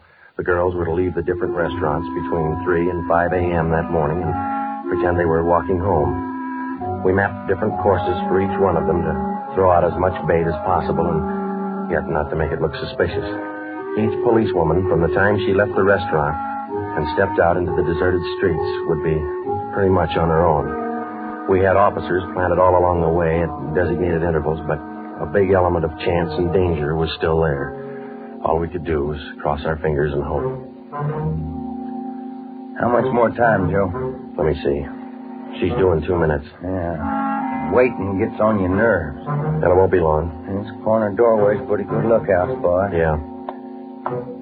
Wait a minute. Listen. Who is it, Joe? Can you see? Get back. What is it? Wait a minute. It's Marge Kissel. There's a man following her, a big guy. If it's the werewolf, where's his car? I don't know. Maybe he changed his plans. Get back. Here they come.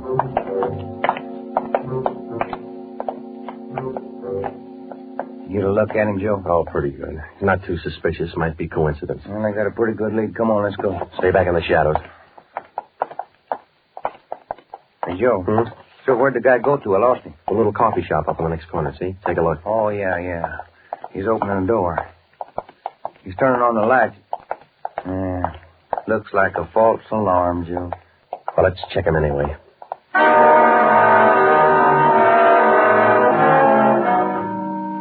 Well, I didn't think we'd be that lucky on the first try, and we weren't. We asked the man a few questions, and it didn't take him long to show us he wasn't our man. He owned the coffee shop.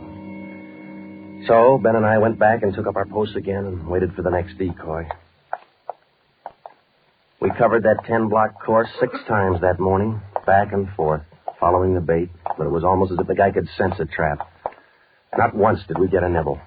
By the time our last decoy finished the route, it was almost daylight. Joe, I never was so glad to see that sun come up in my whole life. My feet feel like they're puffing right up out of my shoes. Yeah, me too.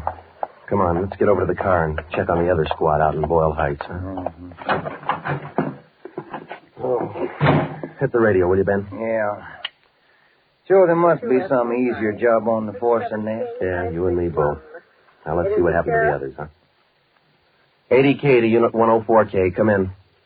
104K to Unit 80K. Go ahead. 104K, this is Friday. You do any good out there? This is Miller. I'll call Curtis. Stand by. 80K to 104K, Roger. What do you think, Joe? Maybe a bite? I don't know. Oh, this guy seems to work like a mind reader. Well, he can't win all of them. 104K to Unit 80K. This is Curtis. Go ahead. This is Friday, Al. How'd you do out there? Any luck? Just checked in the last gal, Joe. 80 Welch, not a sign. Okay, Al. Have the men check in. 80K clear. KGPL. Okay, let's go, Ben. When we finally got back to the office that morning, both Ben and I were ready for some sleep, but it didn't look like we were going to get it. We just about finished going through the overnight reports for some kind of a lead when the phone rang. Robbery Friday. Hi, Joe. This is Wilkerson, auto theft. Hi, Wilkie. You got something for us? Not much, Joe, but it might work into something. Just got a report in on a pair of stolen license plates. Oh? Yeah. I'm not much of a hawkshaw, but I figure there's just a chance it might be your werewolf boy. How come? I don't know. Maybe just a hunch. After 13 years in this business, you get to know thieves pretty well.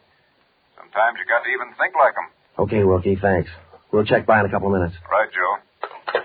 What do you have to say? Pair of license plates stolen last night. Wilkie's got a hunch it could have been our man. Well, might be an angle, Joe. If that werewolf guy'd hang on to one car long enough, we'd have a chance at it. Well, he's too smart for that. I don't know, Joe. Sooner or later, he's going to make a mistake. Yeah. Come on, let's check with Wilkie.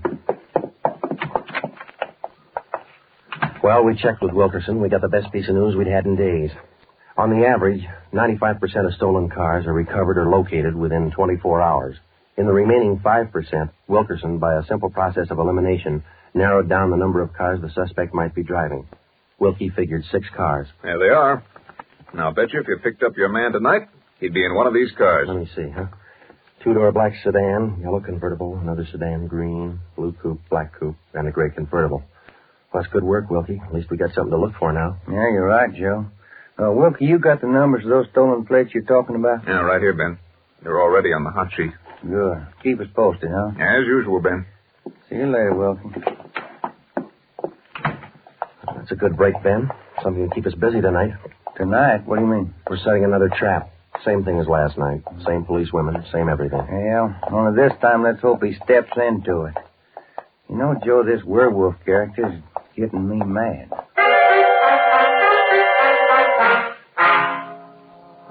That night, we followed in our own footsteps. We planted the policewomen decoys in 3 separate districts, and a few minutes before 3 a.m., our squad of men took up their positions. The same policewomen went to their waitress jobs in the same restaurants, and Ben and I and the rest of the men stood in darkened doorways or empty filling stations or whatever cover we could find. And we waited and waited. What time is it, Joe? Let me look. 4:30. Thank you. Any sign, Joe? No, nothing yet. Come on, stay in the shadows. That's the way it went all through the early morning. The same plan over and over again until daylight. Ben and I would check in at the station, go over the late stolen car reports with Wilkie, catch a few hours sleep at home, and then come back and do it all over again. The next night, and the next morning, and the night after that, and the morning after that. 5 days later, Ben and I were ready to call it quits. I'll admit it, Joe. I can't figure. The guy's either psychic or else he can smell a cop a mile away. Yeah, well, at least we got that stolen car angle left. Did you check with Wilkie yet this morning? I'll give him a call now. All right.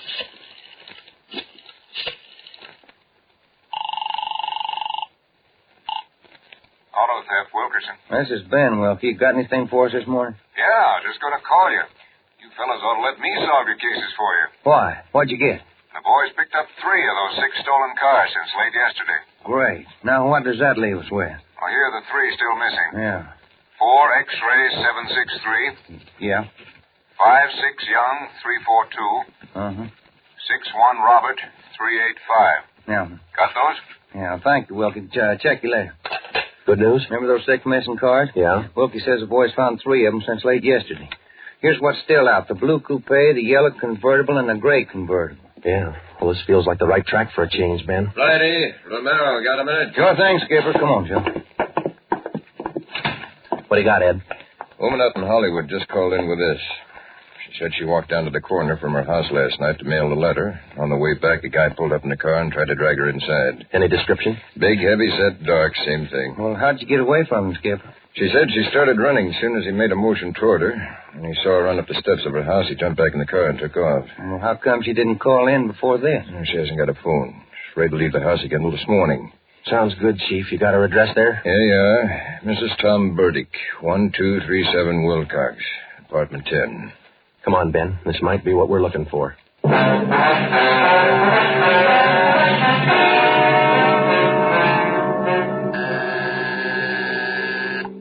Who is it? Who's there? Sergeant Friday, ma'am. Police. Oh, just a moment.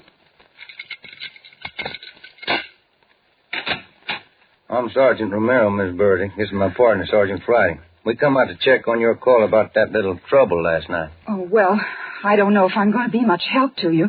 I was so frightened about all I could do was just run. Well, could you add anything to the man's description, Miss Burdick? I mean, other than what you told the chief on the phone? Well, now, honestly, I don't think I can. All I saw was this tall, dark man jumping out of his car and starting for me. He had a heavy build and seemed to me, well, a large head with lots of long black hair. Miss Burdick, would you recognize this man if you ever saw him again? Well, I think I might. He was such an unusually big man, almost frightened me to death. Well, just one more question, Miss Burdick. Could you describe the car this man was driving when he approached you? His car? Mm-hmm. Why, yes. It was a gray convertible. Miss Burdick, are you sure of that? Yes, I'm sure of it. A gray convertible. Thank you, Miss Burdick. That's all we wanted to know. Sometimes when you're on a case, you can chase yourself around in circles for weeks trying to fit together just 2 little pieces of a yard-long jigsaw puzzle. And a lot of the time, you find the answer where you least expect it. But once you get that feeling you're after the right man in the right way, there's nothing that can shake you. When Ben and I got back to headquarters, we went straight to the chief's office with the story, and we had him stake out the gray convertible. In other words, if any detective or officer spotted the car, he reported it back to us, but he stayed away from it. We figured that there probably weren't more than 2 of the victims who could take the witness stand and identify the man who robbed and beat them. Not with a smart defense lawyer, anyway. So there was only one way to catch this suspect. Red-handed. Here they are, Joe. Both sets of license numbers for that gray convertible. Here the original, and here the numbers on the stolen plate. Good. Everybody got a hot sheet? From the chief all the way down to the janitor. Fine. Now let's get together with Ed, huh? Hot shot, Joe. Grab it. I got it. On the corner of California and Oakwood, a woman badly beaten. On the corner of California and Oakwood, a woman badly... Come on, Ben, another one. But, Joe, it's broad daylight. Yeah, doesn't figure, does it? Come on.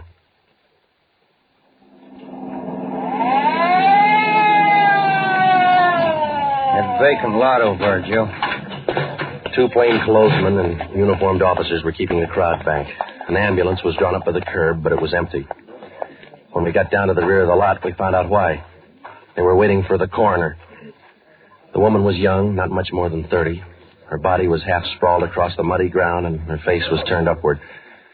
It had been badly beaten. They figured it happened last night, Sergeant. Have the fingerprint men been notified? Yeah. How about the crime lab? Just called them. That's good. Now, let's keep everybody out of the area till they get here. Right, Sergeant. Who found the body? One of the kids in the neighborhood. Woman was dead when he found her. Did she live around here? About a half mile away. I hear she's got 3 kids. Or, she had 3 kids. Uh-huh. You seen enough, Ben? Yeah. Let's get on back to headquarters.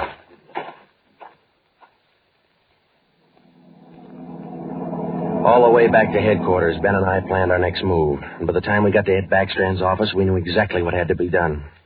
When we told him about the werewolf murder, he didn't say a thing for a minute. He just stared across the room at the calendar on the wall. Then he brought his hand down hard against the desk. Friday, Romero, I'm only going to say this once, so get it straight.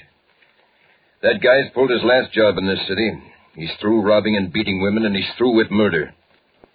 I've given you time to track him down, and now I want him in. No stalls, no excuses. I want him. I don't care how many men you use, and I don't care how you get him, but get him. That's all. Ben and I worked all that afternoon, right through dinner, up until 8 o'clock. By that time, the overall plan was down on paper and already in action. It was one of the biggest things we'd ever tackled, and, well, we didn't know if it was going to work. We only knew it had to work. We had a squad of 65 cars to stretch out over 40 square miles of the city in one big dragnet.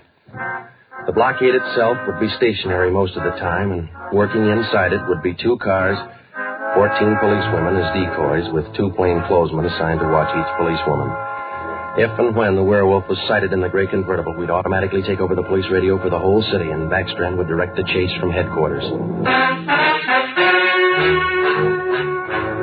A little after 8, we had coffee and hamburgers, and we went to Ben's for a few hours.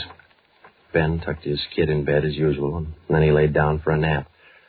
I talked to his wife until I dozed off in the chair. At 11:30, she woke us up. I combed my hair, put on my coat. Cops' wives are like everybody else's. They worry. When we met Ed at headquarters, we did some last-minute checking on details with Backstrand for about a half an hour, and then we were all ready to go. By 5 minutes past 2, half the Dragnet crew pulled out of the police garage and scattered over the city to their places. By 2:35, the other half pulled out, and a few minutes later, Ben and I followed. At 3 minutes to 3 that morning, Backstrand took over communications and checked every car in the operation. It was a good start. Every man in his right place by the right time. The trap was set. All we needed now was to find our suspect, the werewolf, inside. Control 4 to Unit 80K. Control 4 to Unit 80K. 80K to Control 4. Go ahead. This is Backstrand standing by. 80K, roger. Clear. KGPL. Okay, Ben. Now let's go find him. I got a hunch, Joe. Let's try the Wilshire district first. Sounds all right to me. Let's go.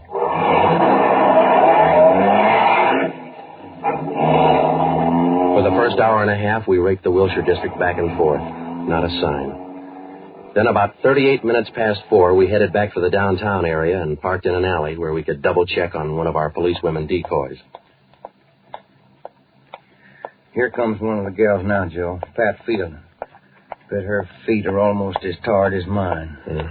You see anything else, Ben? Nothing. Quiet as that church. No, wait a minute. Car just turned the corner. Heading up in the same direction she is. Joe, it's slowing down. Wait a minute. It's pulling up beside her. It's a gray convertible. It's him, Joe. Come on. Ben, get down. He sees it. He's got a gun. You all right, Ben? Yeah, look at that guy take off. 80K to Control 4. 80K to Control 4. We've spotted the suspect. He's driving a gray Ford convertible, license 61 Robert 385. Suspect's headed east on Olympic from Alameda, driving without lights. Suspect is armed. He had a fast car and he knew how to drive it. We almost lost him twice.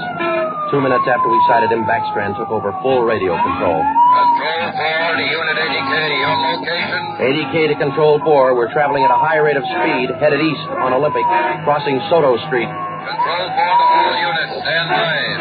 Units 11A, 12, and 13R close in on the intersections at Olympic and Lorena.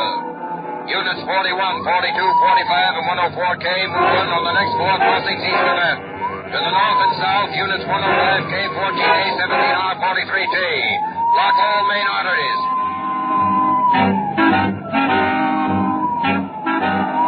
In the next half hour, the 65 cars in the Dragnet had pulled in like a noose around a 5-mile area. Ben and I hoped it was just a matter of time. Unit 80K to Control 4. Control 4 to 80K, go ahead. He's headed north on Fresno Street, crossing Whittier Boulevard. Attention all units. 80K now pursuing suspect north on Fresno from Whittier Boulevard. Units 15, 105K, 11R, and 18A block off the intersection on Fresno and 4. Hey, Ben, up there ahead. What's he trying to do now? Look, he's turning around. Yeah, and he's coming right for us. Watch it, Joe. Look out!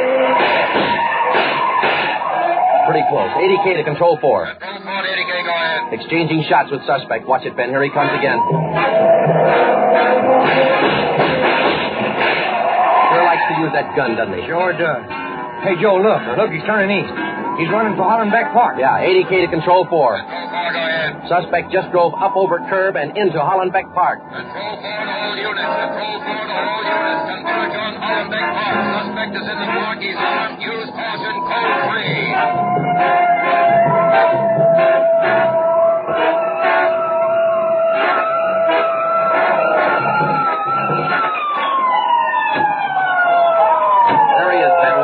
Looks like a nice baseball game with all these headlines. Yeah, come on, let's get him. Yeah.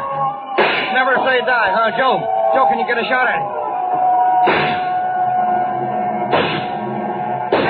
Don't shoot! Don't shoot! I'll give up! Don't shoot! Then step out in the open and get your hands in the air. All right, I give up. But don't shoot! You're a brave kid. Yeah, come on. All right, you get your hands in the air. Come on, higher. Joe, look out, he's got a knife. I got him. Joe, those women were right. He does look like a werewolf. Yeah. You got your handcuffs? Yeah.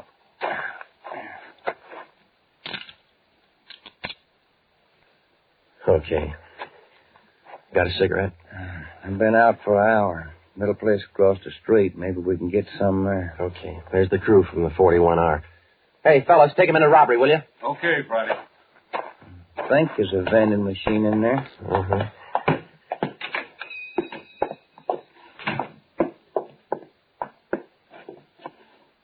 Say, you got some change for the cigarette machine, mister? I think so. Say, who's that guy all them cops were after over in the park a little while ago? I picked up the werewolf. Been reading the papers? Yeah. You fellas cops? Yeah. Sure made it easy for you, didn't he? All you cops had to do was surround the little fella in the park. Nothing to it, huh? Yeah, that's right, mister. Nothing to it.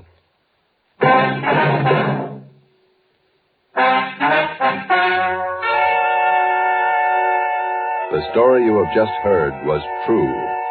Only the names were changed to protect the innocent. Walter Barton, known as the Werewolf, was tried and convicted and is now serving a full life sentence at the state penitentiary.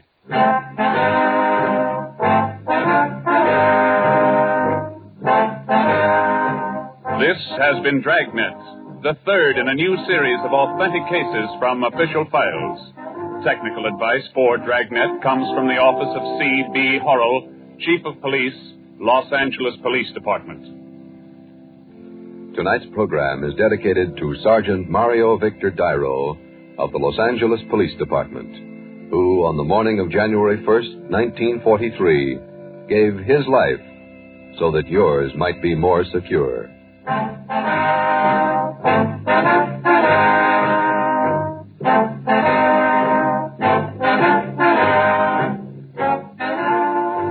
Dragnet came to you from Los Angeles.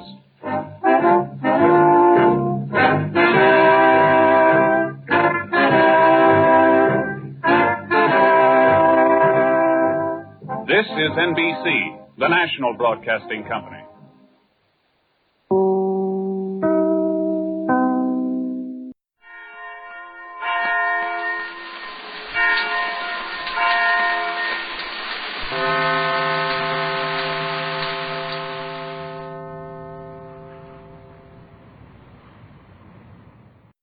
Ladies and gentlemen, the American Broadcasting Company brings to its entire network one of radio's most unusual programs.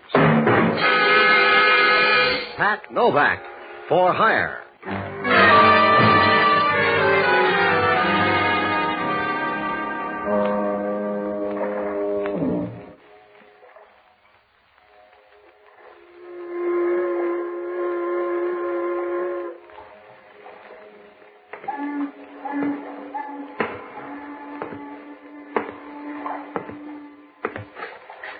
Sure.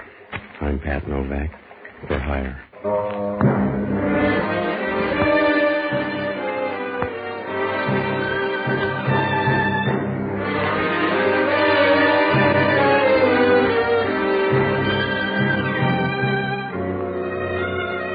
That's what the sign out in front of my office says. Pat Novak, for hire. You gotta put it in block letters, because down on the waterfront in San Francisco, there's a price tag on everything. You gotta do that or marry a rich widow. I don't like to work that hard, so I rent boats and do anything else that's cash and carry. Oh, it's all right if you don't mind trouble, because that's one thing you can't duck. It's like trying to dance the minuet in skis. And the best trouble always looks good from the outside.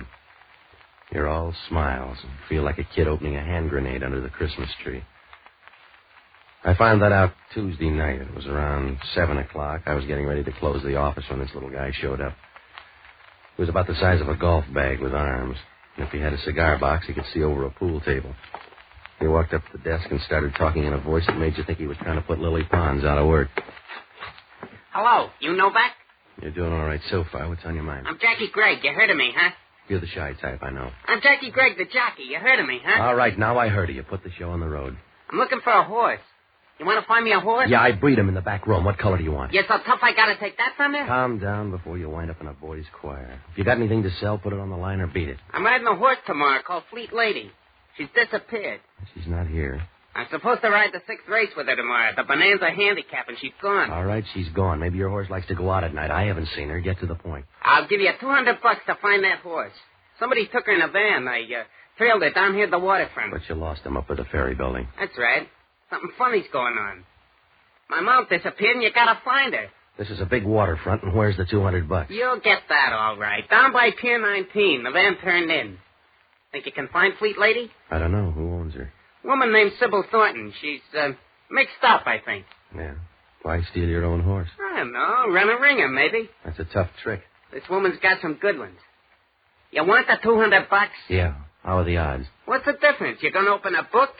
You better take the $200 now. Yeah, the dough will keep. You sound frightened, Junior. And you sound nosy. Here's the $200. I want you to find the horse. You let me know at the Kingston Hotel, huh? Sure. And if you don't find anything around the waterfront, maybe you better try the track. Ask around there. Yeah.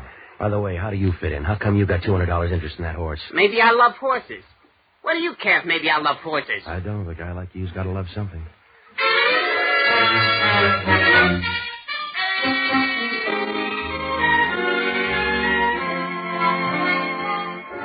Oh, yeah, it was a sweet proposition. A jockey in search of a horse. There's something phony about the whole thing. I had the $200, but I didn't feel good. It was like a guy stealing a murder gun to help out in a scrap metal drive. Well, after the little guy left, I closed the office and started to hit the docks, but it didn't work out. You know, you can buy good whiskey these days, so you feel funny walking up to some guy on the pier and asking, have you seen a racehorse around here, mister? By 9, I was sure the horse wasn't around, so I borrowed a car and drove out to the track. I found out where Sybil Thornton's horses were quartered and headed down that way. It was pretty dark, so when I bumped into her, all I got was a vague outline. She had a good-looking vague outline. Oh, I'm very sorry. Yeah, I'm full of regrets, too. Shall we try it again? But you're a little mixed up in your animals. They keep horses here. You don't seem to mind. No, you lean nicely, but you'd probably feel safer with a platform. Yeah. Well, we try this again when I've had 3 good meals. That's a horse. Yes, I know. In fact, I own her. I see. That'd make you Sybil Thornton. Yes, what would it make you? A guy named Pat Novak looking for your horse. I was hired on the waterfront to find her. My, they grow big on the waterfront. You must get a lot of sun. By the way, is Fleet Lady missing? Your jockey says she is. That's why I'm snooping around. Didn't know he had any friends. She's got a checkbook. How about Fleet Lady? Is she tucked in bed? Yes. Well, let's take a look, huh? find it very dull, Mr. Novak. Yeah, that's what they said to Anthony. Let's see the horse. Suit yourself. She's down this way. Okay. I'm doing this out of the bigness of my heart. I think you're wasting my generosity, Mr. Novak. I don't use it all this trip. It's from the stable. Come on. Down about here. Fleet Lady's stall. Here. The flashlight on the wall. All right. Oh, poor thing. Do horses die broke, too? Who is it? Fleet Lady? Yes. Are you satisfied? No, I'm going to ring up headquarters. You crazy. Then I'm going to call Jackie Gregg and tell him his hunch paid off. I wouldn't do that, Mr. Novak. Stop kidding me, sweetheart. She didn't get killed in a fight with another horse. Gregg figured somebody was tilting the machine. That's why Fleet Lady's dead. That's why I'm going to call headquarters. Suit yourself, but remember what happened to Fleet Lady. You getting tough, Angel? No. You just wouldn't look good with a saddle, Mr. Novak.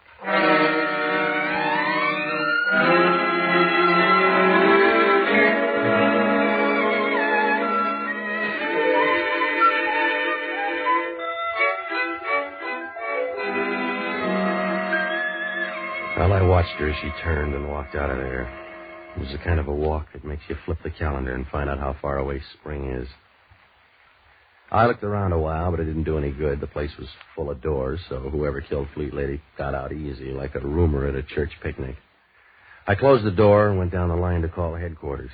As I stood in there talking, I saw Sybil Thornton drive away. It was a long convertible with red asbestos seat covers. After I called headquarters, I went back and waited near the stable. About a half hour later, a police car pulled up, and when I saw who got out, I began to get unhappy like a three-legged man in a ballet school. It was Hellman from Homicide, and he had a squad with him. All right, I'll talk to him. Hello, Novak. Where's your trainer? Your boys get paid to laugh at you, Hellman. I don't. Yeah, where's the horse? What are you doing on the case? I came for the ride. You mind, Novak? No, I just wondered if they wised up downtown. Huh? Because you could find a dead horse, Hellman. If they staked it out in the middle of Market Street, you'd find it before long. I'll try this time. Where is it? Stall 18 over there.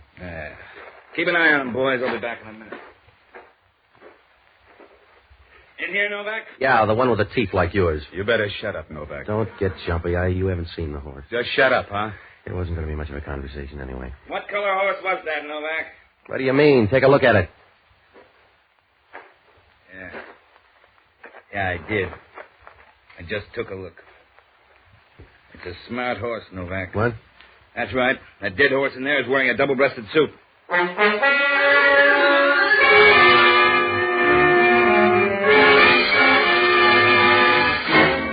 Hellman got the message straight. I walked in and took a look. Jackie Gregg was lying there on the floor as dead as last year's love. The sickness didn't show until we rolled him over on his stomach. Somebody had gone duck hunting in the middle of his back. I began to feel a little sick myself, and I was ready to send up for the same gun when Hellman started to talk. You forgot to mention the guy when you phoned headquarters. He wasn't there. I was in here before, and the guy wasn't around. What was he doing under the horse? I don't know. Hellman, maybe he crawled out of a crack. I don't know. There were 2 shots. I came in and found the horse. Yeah? Check the horse. You're trying to tell me the horse shot back? Who is he? A guy by the name of Jackie Gregg. He gave me $200 to find a missing horse. Yeah? A horse called Fleet Lady running in tomorrow's handicap. This is the end of the line. How do you know it's the same one? I don't. Maybe you got to be a horse to tell. Why don't you ask one of your boys? Yeah, your boy's real tough. Call him off, Hellman. He's nasty. We all hate him, Novak. It's all right. I'll put it on your bill, Hellman. That's good. You can write it up at headquarters. Hellman, you ought to rent an idiot. The heavy thinking's too much for you. I can piece this together. We come out here and find a dead man with you kicking up dust 40 feet away. Look, Hellman, I didn't kill the guy and call up headquarters. I know they're bad in homicide, but I'm not that big-hearted. We got a spare hook for you, Novak. That's where you stay until somebody gets you off. And you can start out with Sybil Thornton. Another horse? She's got the speed for it. Look her up. She owns Fleet Lady, and she was dashing around in the dark here playing easy to get. I'll look her up. You better leave the boys behind, after all. She's only a woman. When you see her, ask her about that van down on the waterfront and what she was doing before I made that phone call. I'll tag all the bases. Don't worry, Junior. And if things fit together, you'll both be in the jug. I'll see you later. I got work to do. Yeah, it's getting late. You better put the boys back in the cage.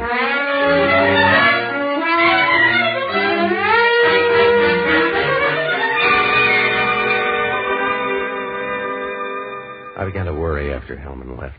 There was no murder gun, and he didn't have too much to go on, but there was no one else wanted my job. Oh, I knew the girl was going to have an alibi. I was the last guy that Jackie Gregg had seen. I had about as much chance as a fat girl at a Princeton prom. Hellman didn't like me, and he was a smart cop with a disposition like a ton of rhubarb. Well, I had to start right from scratch. I felt like Adam the first morning he woke up. So I looked up a guy named Jocko Madigan, an ex-doctor and a boozer who would give you a lift if you show him where the stirrups are. Well, he's a good guy, but he thinks all food makes a gurgle.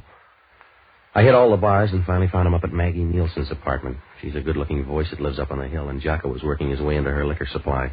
Hello, Patsy. You're just in time to join me for my first drink of the evening, or one of my first, at least. Yeah, I see. Maggie's not here, but I found her whiskey. It was in plain sight, locked in the closet under some newspapers. All right, Jocko, when are you going to sober up? Oh, I plan to do it briefly on April 1st, when the rest of the world plays the fool also. Look, I'm in trouble, Jocko. You got to help me. Good. I've a special bottle I use to forget your troubles. Now, look, stop caressing that jug and listen to me. I'm in a jam. Patsy, there's nothing in nature so sad as a half-empty bottle. It's like a broken vow or an unfulfilled promise in the skies. A falling star, almost. All right, Jocko. A falling star, and you shrug it off, never realizing that a whole world is ended at that moment. Yeah. 100 million dreams, maybe, and you watch it fall and make an asinine wish. That's all the good it does a star to fall. It gives some kid a chance to wish for a bicycle.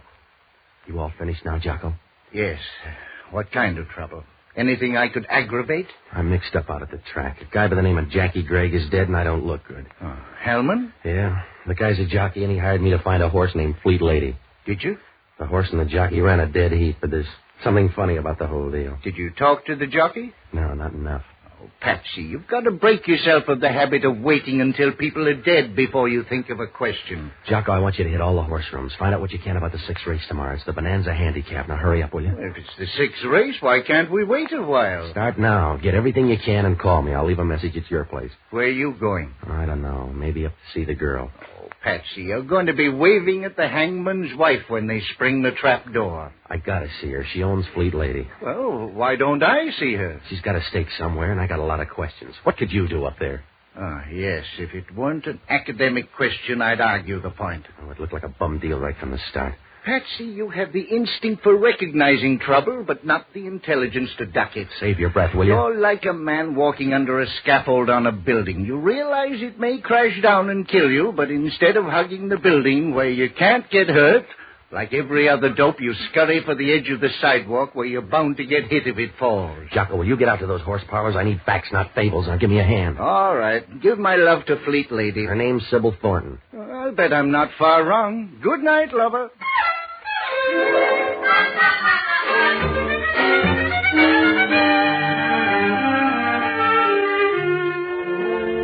After I left Jocko, I went to the Chronicle morgue and looked up the NBC program director, Paul Stangl. We pulled out the clips on Sybil Thornton. They were nice and fat because she'd been to Reno 4 times and hadn't broke training for years. She'd been traded around more than a Red Sox pitcher. The clipping said she was 32. Well, there were a lot of pictures. And from her eyes, you got the idea she was around 35. But there were arguments the other way, too. Well, there weren't any stories on her for the last few months, just a few items from the columns. They all said the same thing. She was hitting the night spots with a gambler named Rudy Hauser. There were pictures of him, too. Now, he would have looked good in a cave with heavy curtains. I asked Paul. He said Hauser had a gambling place out on Geary, so I took a cab out there. For $10, the guy at the door said Sybil Thornton had left the place an hour ago. That made me feel good. When Hauser opened the door to his office, I lost the glow. Yeah? What's with you? I got a problem. You got the wrong door. Well, you can't get any tougher, so I'm coming in. Suit yourself. I never throw anybody out until I'm sure they've lost all their money. What's on your mind? A horse named Fleet Lady. She disappeared at 7 o'clock tonight. You checked under the rug. I'll try the cabin. She got back just in time to greet somebody's gunsing. If I say no, will you go out and lose your money like a good boy? Fleet Lady was owned by a gal named Sybil Thornton. The columns say you're number 5 on her list. Well, they never lie. The whiskey's too good. Also, a little bird says she was in your office an hour ago. That's right. She said your name's Novak. Yeah. Next time you got a bombshell, give it a test run. With Fleet Lady dead, your money's going to look real good in the 6th tomorrow. Well, it makes you think the gal would throw a race. For the same reason she goes out with you? Huh? When a gal takes a Great Dane like you out in public, it generally means the guy's a few bucks ahead of her. You want to fight the team now, Novak? And just remember, sometimes you can't be right and a gentleman, too. Yeah. I hope that's the way you feel when they pick you up for Jackie Gregg's murder. Huh? Oh, you do a real nice double take, mister. The jockey checked out with the horse. I didn't know that, Novak. Yeah, with no brains, you built this gambling club. I didn't know he was dead. If I told you that, Novak, I meant it. He's all right for a little punk. I'm sorry he's dead. So's he. I'll see you later, Hauser. I got to nose around and find out where you were tonight. Yeah. You seem all right, Novak. So I'll tell you. If you got any dough left when you leave my tables, bet it on a horse named Fleet Lady in the 6th race tomorrow. Do you always bet on a dead horse? You got the tip. Use it or bury it, but don't loan it out.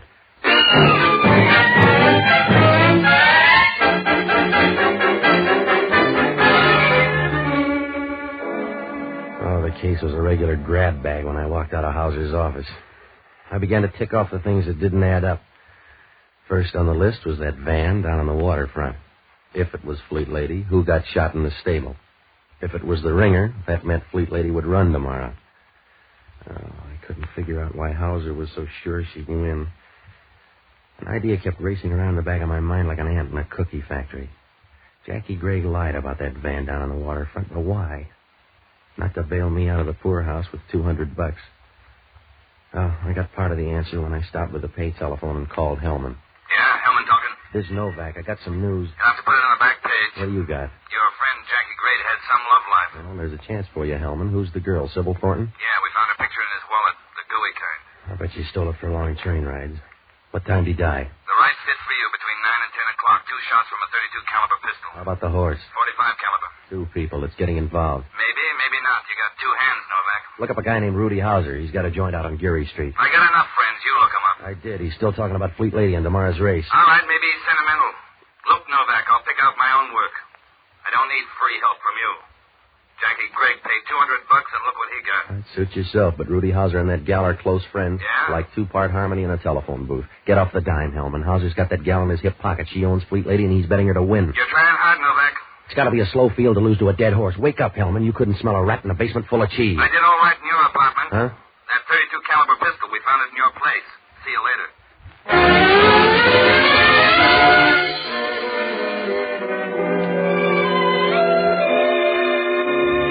Well, I wasn't too worried about that. Hellman's smart enough to know a phony plant. I began to think about that .32 caliber pistol. It's a woman's weapon. Well, that doesn't prove anything. So's a bread knife if she's in a bad mood. Must have been about midnight when I got to Sybil Thornton's place.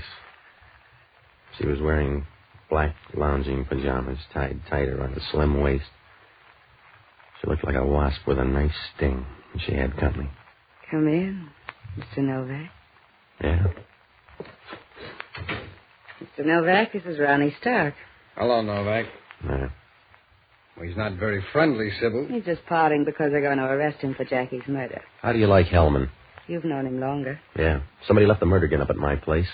Where you been all night? Please, Mr. Novak, you're embarrassing Ronnie. That's right. I'm blushing, and it's not the whiskey, Novak. I see. You must stay longer, Ronnie. She's persuasive, huh, Novak? See you tomorrow. You won't forget, Ronnie. No, I won't forget. I'm betting on you, Novak. What won't he forget? Mr. Novak, I hope nobody ever asks you that question. You don't want to talk about putting that gun in my apartment? No. Let's talk about Rudy Hauser, then. Your meat grinder friend. We just had a good talk, and he opened up a new road. What'd you tell him? Don't break a spring. He's all right. Will you do me a favor, Patsy? Like not talking to Hauser anymore? Huh? That's right. Won't do you any good, Patsy. It'll do me a lot of good. How's he going to know which horse got killed? I'll bet you lied to him, Angel. It's my apricot, Patsy. Leave it alone. Sure.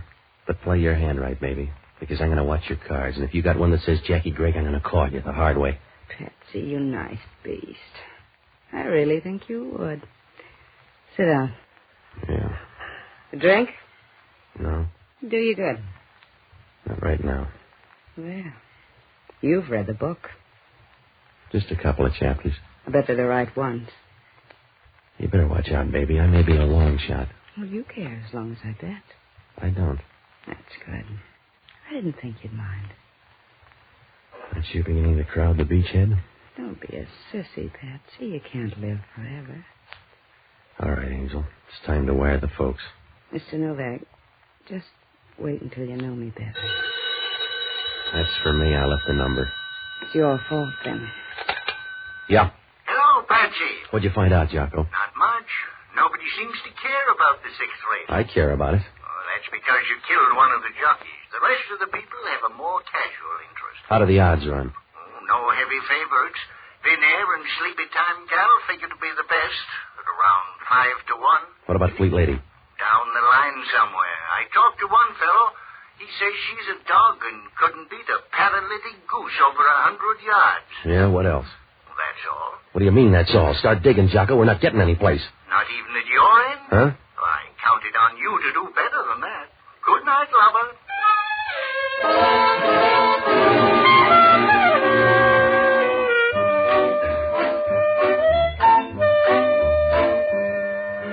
On the way home, I bought the morning papers.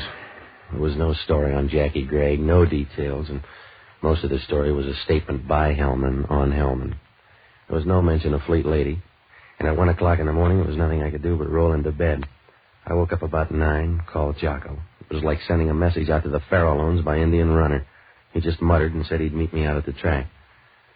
Well, I had to have some more dope, so I called Ira Snow. He calls the races and bets on them. The way he does it, a horse is a real beast of burden. He was playing elf when I got him on the wire. Yeah, Ira, this is Novak. What do you know about the Bonanza handicap? it's a horse race. Oh, you're funny. What about the field? Are the horses any good? For hamburgers, maybe. Nothing else. How about Fleet Lady? Eastern track. Nobody knows. Would she be worth a heavy plunge? Yeah, if you want to be a monk. What's this all about? Ira, I'm in trouble. How about a fix? Could they run a ringer in on Fleet Lady? Yeah, it's been done before, but it ain't easy. That's what I figured. How's Rudy Hauser on horses? He ain't. He got burned a long time ago. He never bets. Well, I think you're wrong. Look, Novak, I know every guy in town that's got the itch. Rudy Hauser, no. You know a guy named Ronnie Stark? Sure, he runs a book. Why? Nothing. May see you at the track. I'm going to make a bet. Yeah, I'll tell the horses.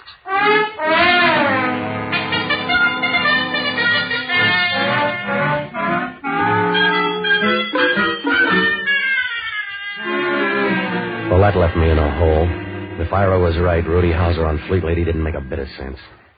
I got out to the track about 2:30. Jocko was there, and Hellman was wandering around up in the grandstand where they couldn't push him into a starting gate. Sybil Thornton waved from her box as I walked by to get a better shot at the starting line for the 6th. They were almost at the post when Jocko came back from the betting window. Well, Patsy, I bet $2 on a horse called Scotch Victory. It seemed like a good omen. Yeah. I saw your friend Rudy Hauser at the window. Huh? He was pouring money down on the favorites to win. Well, that's why the odds are going down on Vin Air and Sleepy Time Gal. Look at that board, will you? Yeah, Fleet Lady's gone all the way up to 12 to 1. Yeah, from 8 to 1. All the way up. Maybe the word got around she's dead. No, that's the funny part. She's down there. See, number 3 on the rail. Not a peep out of anybody. Is going to the front by 1 length. Sleepy Time Gal by a head. Fleet Lady between horses is running third by 1 length. On the outside, it's Vin Air and Old Soldier. Going into the clubhouse turn, it's Hot Weather by 2 lengths. Sleepy Time Gal by a half length. Fleet Lady is moving up on the outside. It's Vin Air fourth by 1 length. And Old Soldier. Down the back stretch, it's Hot Weather by 2 lengths. Fleet Lady moving up on the outside is now second by 1 length. She runs well for a ghost. Yeah. Rudy Hauser'd better hurry up or he won't see much. What? He better hurry. He left the track 10 minutes ago. Huh? Are you sure, Jocko? Yes, I heard him tell someone he had to make a phone call just before the betting closed. Well, Jocko, you're a sweetheart. Oh, I like to think. Come on, let's go to that stable. The race isn't over. It was over 5 minutes ago. Well, how about my $2? Come on, will you? There's only one person who will try to fix a horse race. That's a horse.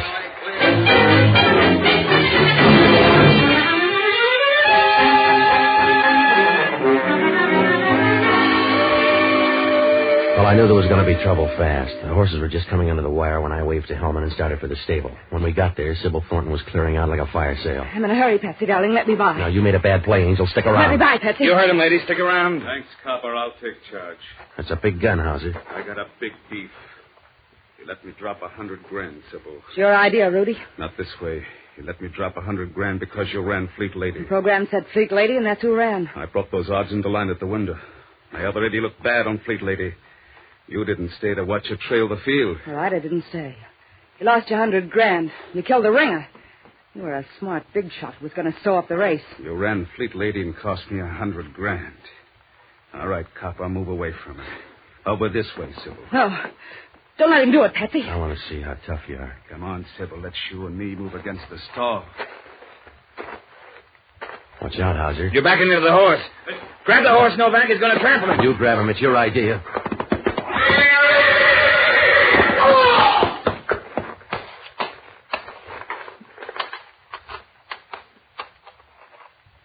Dan.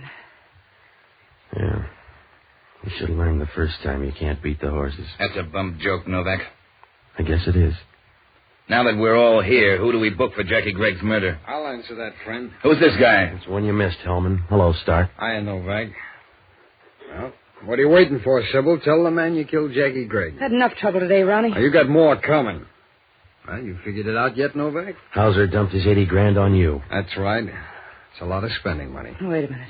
Ronnie, I don't like this. Well, you get your half, baby. I'm going to write out an IOU. When they book you for murder and the vote's in, you can't use it. You wouldn't do a thing like that, Ronnie. A dead girl can't spend $40,000.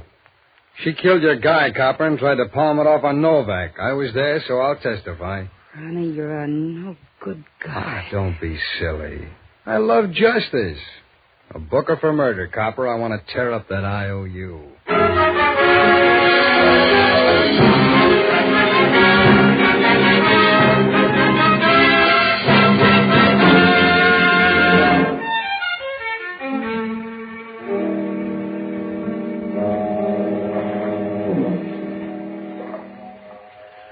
Well, Hellman finally worked it out. It started out as a fixed race, and when they were all through, it was up to the horse. Rudy Hauser put the squeeze on Sybil for some dough. She offered to run a fast ringer in place of Fleet Lady, so Hauser could pick up a bag full. Rudy just wanted to make sure, so he sent one of his boys around to knock off Fleet Lady. Only the guy killed the ringer instead. Well, that was a break for Sybil. She made a deal with a bookie named Ronnie Stark to take all of Hauser's bets and guarantee him that Fleet Lady couldn't win because she wasn't that good a horse. It panned out that way. She let Hauser think Fleet Lady was dead. He spent the $20,000 at the window pushing up the odds on Fleet Lady and dumped another $80 on her to win. The moving van? Well, that was a phony story Gregg used to get me to scare Sybil. He wanted in on the deal. He went back to the stable that night, got in a beef, and she killed him. She had him out in her car. When I went to make that phone call, she figured it was a good way to pass the buck. Well, Hellman asked only one question. Why would a nice, tame horse go crazy and trample a guy to death? Jocko had the answer. The horse that killed Hauser was a filly.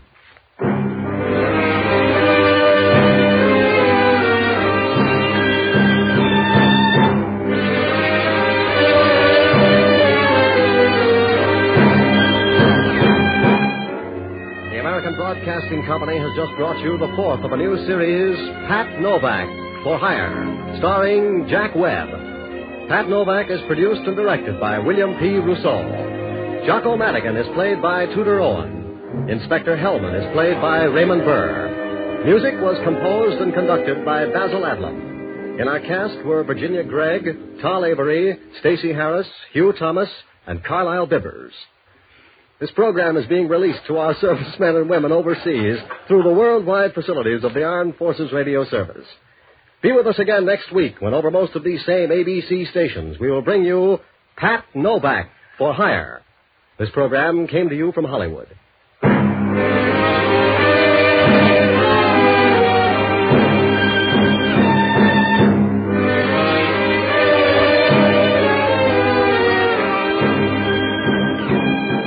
Now, a listening reminder.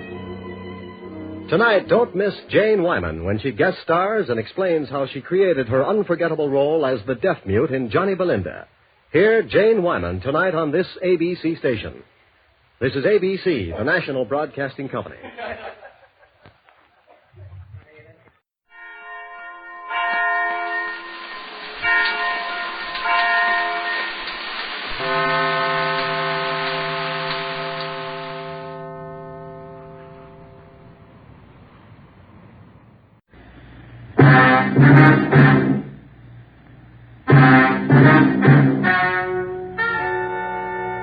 and gentlemen, the story you are about to hear is true. Only the names have been changed to protect the innocent. NBC brings you Dragnet.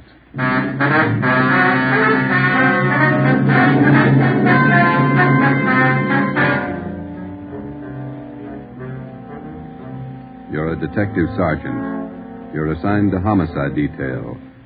A gang of quick-trigger gunmen have moved in on your city. They have given public notice that they'll kill the first cop who tries to take them. You know the risks. Your job, apprehend the suspects. Dragnet, the documented drama of an actual crime, investigated and solved by the men who unrelentingly stand watch on the security of your home, your family, and your life. For the next 30 minutes, in cooperation with the Los Angeles Police Department, you will travel step by step on the side of the law through an actual case, from beginning to end, from crime to punishment. Dragnet is the story of your police force in action.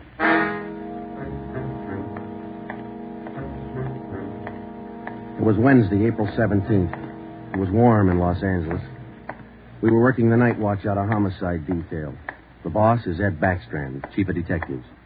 My partner's Ben Romero. My name's Friday. I was on the way back from the record bureau. It was 4 minutes to 6 when I got to room 42. Homicide.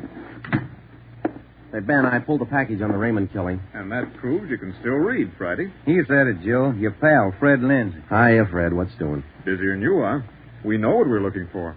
Just having a little trouble finding them. That's the way it is with automobiles. They misplace so easy. Not normally, they don't. We got a small-size epidemic on our hands. Well, don't let us keep you, Fred. Just ducked in here for a breath of calm air and to invite you to dinner for the last time. The wife and I are still waiting for the first time. How about it, Joe? Ruth's got a new pressure cooker. Your sister-in-law visiting you again, huh? No, on the level. Not selling a thing. Come on. Who is it this time? My cousin. But she's awfully pretty, Joe. Oh, why do you guys insist on trying to marry me off? Me and Fred went down fighting, but it kind of grows on you after a while. Now, tell me, what is it about a married man? Just can't stand to see one single man left in the world. How about it, Joe? Tomorrow night at 7, okay? Okay. Tell Ruth I'll be there. It figures that he's got to run out of kinfolks pretty soon. Fine, we'll be expecting you. Got a stakeout tonight, but tomorrow I'll be clear. Anything big? Nothing definite, Ben. Just to follow up on those stolen cars. See you, man. So long, Lindsay. Joe, you'll like my cousin. Oh, never say die. What a character. You just catnip the women, Joe. Yeah. Well, here's that Raymond package. Let's check those dates that Backstrand wanted, huh? Wednesday, April 17th was just routine. A dinner date I tried to get out of, some paperwork that the chief wanted done, and a hot, sticky day. Too hot to wear a suit of clothes. Sometimes it's like that. A day starts out being routine. By the time it comes of age, it's got a personality all its own. At 10:23 that night, Ben and I were just finishing up the paperwork, and Ed Backstrand opened his office door. Friday, Romero, just got a hotshot call. What you got, Skipper? Hold up and shooting at Hooper and Esperanza, code 3. Code 3, that means red light and siren. It was 10:32 when Ben and I pulled up at the corner of Hooper and Esperanza. It was a bar in the basement of a building on the south side of the street. A radio car was there, and the two officers were holding the crowd back. A man was talking to one of the officers who turned and pointed to us. As Ben and I got out of our car, the man hurried over to us. You're the detectives? That's right, Sergeant Friday. My name's Cummings, R.L. Cummings. I own the bar. This is terrible. There was a gunfight downstairs. Uh-huh, come on. Where's the ambulance? One of the officers in the radio car said we needed the coroner. Did you see the actual shooting? No, I didn't. Here's the fellow that was shot. Oh, there's Jones from the crime lab. Hello, Friday. Romero. Hi, Lee. What do we got here? Pretty bad. Looks like a shotgun. Close range. He really got in the way of it. Ben. Yeah. It's Fred Lindsay. Motor theft. He was on a stakeout, Lee. Tell us about it, Mr. Cummings. You know this fellow, Sergeant? Yeah, we know him. What happened? We had a holdup tonight. 3 men. Yes, go on. Well, business was good, real good. We had a large crowd, and I was happy about that because I've been trying to sell out for a long time now. I've been showing the place to different parties all week long. I had a fellow coming over tonight to take a look at it. What time was that? A little less than an hour ago, about 9:30. I see. Go ahead. It was almost time for this man to show up, so I called Eddie, that's my bartender, and I told him to kind of keep a lookout for the man because I was going back to the office to get the books ready to show. You know how it is when you want to sell a business.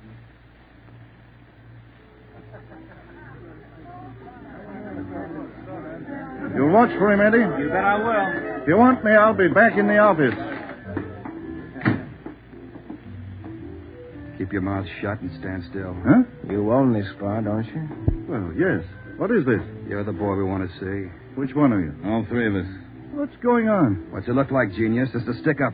I haven't any money. You go to the bank on Thursdays, don't you? Well, I made my deposit today instead. I've been watching you for a month now. Don't give us that. You go to the bank on Thursdays. Now, come on, hand it over. I'm telling you the truth. I usually go on Thursdays, but I went today instead. You're lying, Ace, and we ain't got much time. Look, you can have all the money I've got on me. I think it's about $200. But that's all I have. Here. Why argue with him? Take what he's got and we'll shake the customers down. No, please don't do that. You got my money. Isn't that enough? No, it ain't. Come on, let's go out front. That's about all I remember, Sergeant. When I come around, I was lying on the floor of my office. You better have somebody take a look at that cut on your face. Yeah, I'm going to right away. There's my bartender. He saw the fight. What's his name, Eddie? Yeah. Eddie. Yes, sir? These men are detectives, Eddie. Will you tell them what you saw? Oh, it was pretty rough. And tell us what happened when they started to shoot. That fellow the coroner just took out of here sure was long on nerve. Took on all three of them single-handed. Tell us what you saw. You ought to get that fellow's name. Sure had a lot of nerve. Took over just like he was a cop. He was a cop. Now, what did you see? I pegged him for a cop. Well, he was sitting up at the bar. Been nursing a bottle of beer for about an hour. I was keeping an eye on the front door, watching for this fellow the boss wanted to see, so I didn't see the three hold-up men come through from the back, but I heard them. All right, let's knock it off. You can all see this shotgun. Anybody make a move, and I'll blow your head off. Beamers cover the front door. Got it. Sickles, shake them down. Okay, gents. You guys in the band, keep that music going. The rest of you people turn around and face the bar. Put your hands on top of the bar and leave them there till we tell you to move. Come on, hurry up. Knock it off. Okay, Sickles. We'll take your money, your watches, anything else you got. Now, don't try to be cute and hold out. All right, you, take off the watch. I'll get your bill for it. You, lady, let's have the ring. This man they called Sickle went right down the line, took everything he could lay his hands on. This cop, your friend, was facing me at the far end of the bar. He was standing there just like the others. He kind of leaned toward me a little. Can you see the guy with the shotgun? Yeah. Where is he? Center of the room. The other guy still at the door? Yeah. Got his gun out? Yeah. Holding it in his right hand. How far down the line is the other guy? About 10 people away. Hey, you two down at the end there. Knock it off. Hurry up, Sickles. Doing the best I can. Come on, let's have the purse, lady. You, next to the lady here, get the watch off. I'll take this wallet over. How far away now? Getting closer. But we better shut up like he says. I'm going to take the one with the shotgun first. He'll blow you to pieces. I got a gun. How far away is that guy now? I thought Jans told you two to shut up. All right, Sickle, try to move and I'll break your back. Let me go. Go ahead and shoot, Jans. Get away from him, Sickles. All you people at the bar, down on the floor. Okay, you with that shotgun. Grab it. Bemis, can you get a shot at him? Not without hitting Sickle. Come on, you. I'm waiting. You got us all wrong, boy. We like Sickle, but not that much. The cop was holding Sickle as a shield. When the big guy let go of the shotgun, both the cop and Sickle ducked. The cop didn't get hit. This man, Sickle, fell over on his face, grabbed at his arm. The man with the shotgun went down on one knee, holding his stomach. The man at the door took a shot at the cop, but he missed. Then the cop fired 3 shots at the man by the door. Looked like the first 2 missed, but the last one caught the man in the leg and he went down. Well, by this time, the big guy with the shotgun had recovered enough to hold his weapon again. I tried to warn the cop. Look out! The guy with the shotgun! I see him! The cop pointed his gun and pulled the trigger, but he was out of shells. Boy, Sergeant, my stomach knotted up when I heard that hammer fall against those empty chambers. The cop threw his gun at the guy with the shotgun and then ran right at him. You know, it was just as if that cop was trying to run right down the barrel of that shotgun. I glanced at the cop on the floor, then I tried to follow the 3 of them as they made their way out of the bar. They jumped into a car out front and drove off. As a kid, I used to watch Bill Hart take on a whole gang in the movies, but this way, right in front of my eyes, Sergeant, he was an awful brave guy. Did you get the license number of their car? No, I didn't. I couldn't see very well. You got a pretty good look at all three of the men, though, didn't you? I believe I'd recognize any of them. Thanks, Eddie. What's your last name? Bowers. Eddie Bowers. Got that, Ben? Yeah. You'll be hearing from us, Eddie. We may want you to look at some pictures for us. Glad to help any way I can, Sergeant. I hope you get the men that shot this cop. You're sure going to try, aren't you? Yeah, Eddie. We're sure going to try. The next step was for Ben and I to make a complete report to Chief Ed Backstrand. They got Lindsay, huh? That Fred Lindsay an auto theft? Yeah, that's right. Good cut. You say he wounded 2 out of the 3 in that holdup? Yeah. That means they'll have to have medical attention in a hurry. We'll check all the small hospitals, cover all the drugstores to get a line on anyone who's bought medical supplies in the last hour. Uh-huh. As soon as medical detail notifies Miss Lindsay, I'd like to go over and see her. Smith and the medical detail's out there now. By the time you get back, we may have a flash in the drugstores or hospitals. We'll be back in 30 minutes. Call in when you get out there. Right, Ed. You might carry this with you. Yeah? I'm sick. I'm sick to my stomach about this thing. I want you to get those 2-bit punks. I don't want them to see another sunrise. Got that, haven't you? Yeah, Ed. Let's go, Ben.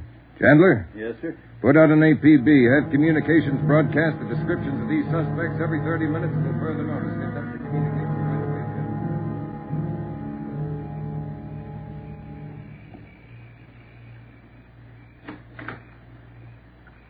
Hello, Joe. Come in. Thanks, Ruth. Sit down.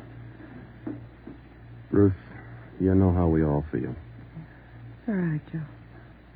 You're married to a cop. I guess you're meant to expect things like this. He'd like that.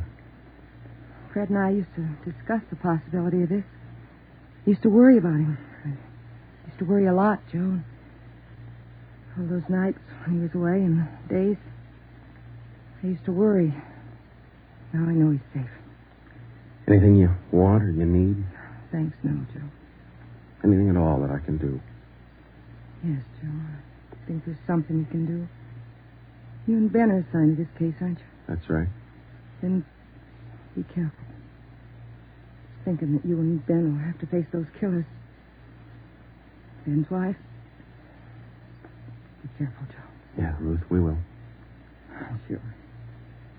I want to see you get the men that did this to Fred. More than anything, I want that. No more heartaches. Yeah. Thanks for coming by, Joe.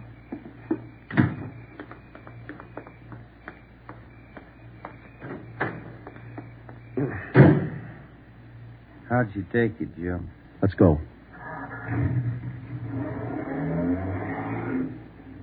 Joe, how'd you take it? You're married, Ben. You figure it. It was 11:30 when we got back to Central Division. As we walked into the squad room, Backstrand was waiting for us. Righty, we just got our first lead. We've located a druggist who said he sold some medical supplies to a man about 45 minutes ago. There's the address. Pretty close to the scene of the shooting. Hop out and see him right away. The Rex Pharmacy was exactly 14 blocks from the Red Feather Bar where the shooting took place. Rex Pharmacy was like your corner drugstore, complete with apothecary jars and shower curtains. The druggist was the same little man who's been prescribing sulfur and molasses since you were a kid in school. Just about ready to close. What can I do for you, gentlemen? We're from the police department. I've been halfway expecting you fellows. We got a report that you sold some medical supplies to a man about an hour ago. Yes, sir, that's right. It's like I was telling those other officers that were here a while ago. There was something funny about that little fellow. How you mean? Well, for one thing, he came in here sweating quite a bit. Of course, it's a warm night, but he seemed terribly nervous. Anybody with him? No, he was all by himself. What did he buy? Well, it wasn't so much what he bought, but how much. What do you mean? You know how most people buy iodine, a little 10-cent bottle. He bought a couple of pints. Then there was all that gauze and adhesive tape. Bought enough to repair a small army. Cotton, box of swabs. Then he asked me something that made me wonder. What was that? Asked me if I had something to probe with. That's just the way he said it. Something to probe with. I asked him, what do you want to probe for? What'd he say? Said a splinter. I told him a sewing needle would do the trick. He said forget it, and then he paid me and walked out. Uh-huh. Could you describe the man? Mm-hmm. He was a small man, dark. Like I said, awful nervous. You think you could identify him? Oh, sure I could. If I ever saw him again. Well, did he leave on foot or was there a car outside? Left in a cab, parked right out in front. Couldn't miss it. Did you happen to take down the license number? Well, no, I didn't. But I did jot down the taxicab number. Would that help? Taking down cab numbers isn't exactly in a druggist's line, but because he had the presence of mind to do that one small thing, we accomplished in 10 minutes what could have well taken as many weeks. Maybe with this small wedge, we could do what Backstrand wanted us to do, get the killers before another sunrise. Well, it was close to midnight when we stepped into the drugstore phone booth. I called the cab company, got the night supervisor. I gave him the number of the cab, and he checked his location chart. Cab 375 was operating out of a stand at Wilshire and Greenhaven. He was the right driver, and he remembered the fare. Sure, I know who you mean. A little guy seemed in a big hurry. It was a long fare, though. I took him out to Inglewood. Wait till I check my log sheet. I'll give you the exact address.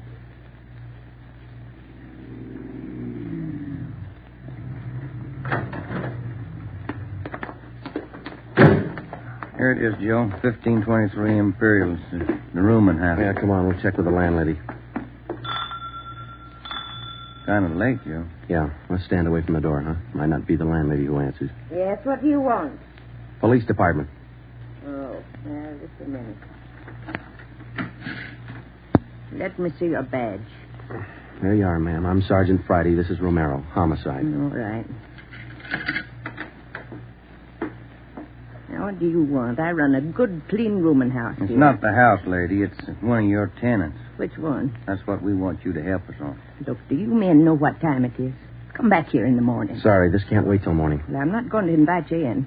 We'll talk right here on the porch and keep your voices down. My tenants work during the day. Whatever you say, ma'am. Now, what is it you want to know? We're looking for a small, dark man. Well, I got 3 here. Could fit that description. No, he came in late tonight, about 45 minutes ago. I wouldn't know about that. I don't spy on my people. This is very important. You'll have to keep your voices down. Sorry. He's dark and he's small. Why didn't you say he was dark? You must mean Mr. Tyndall. What's he done? What's his room number? He's in room 10, but I can't allow you to tramp up and down the stairs at this hour. You'll wake all my roomers. We'll be as quiet as he wants us to be. Now, what do you mean by that? Is there going to be trouble? I don't know, lady. Where do we find number 10? The end of the hall, last room on the right, and keep your voices down. If you'll just wait in your room, lady, we'll call you for once. Okay, here we are. If I keep the door clear, Ben, we might have trouble. Think they're all in there? We'll know in a minute.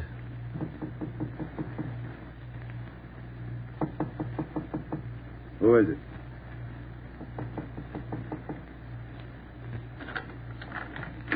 What do you want? Police department. I'll try this closet, Joe.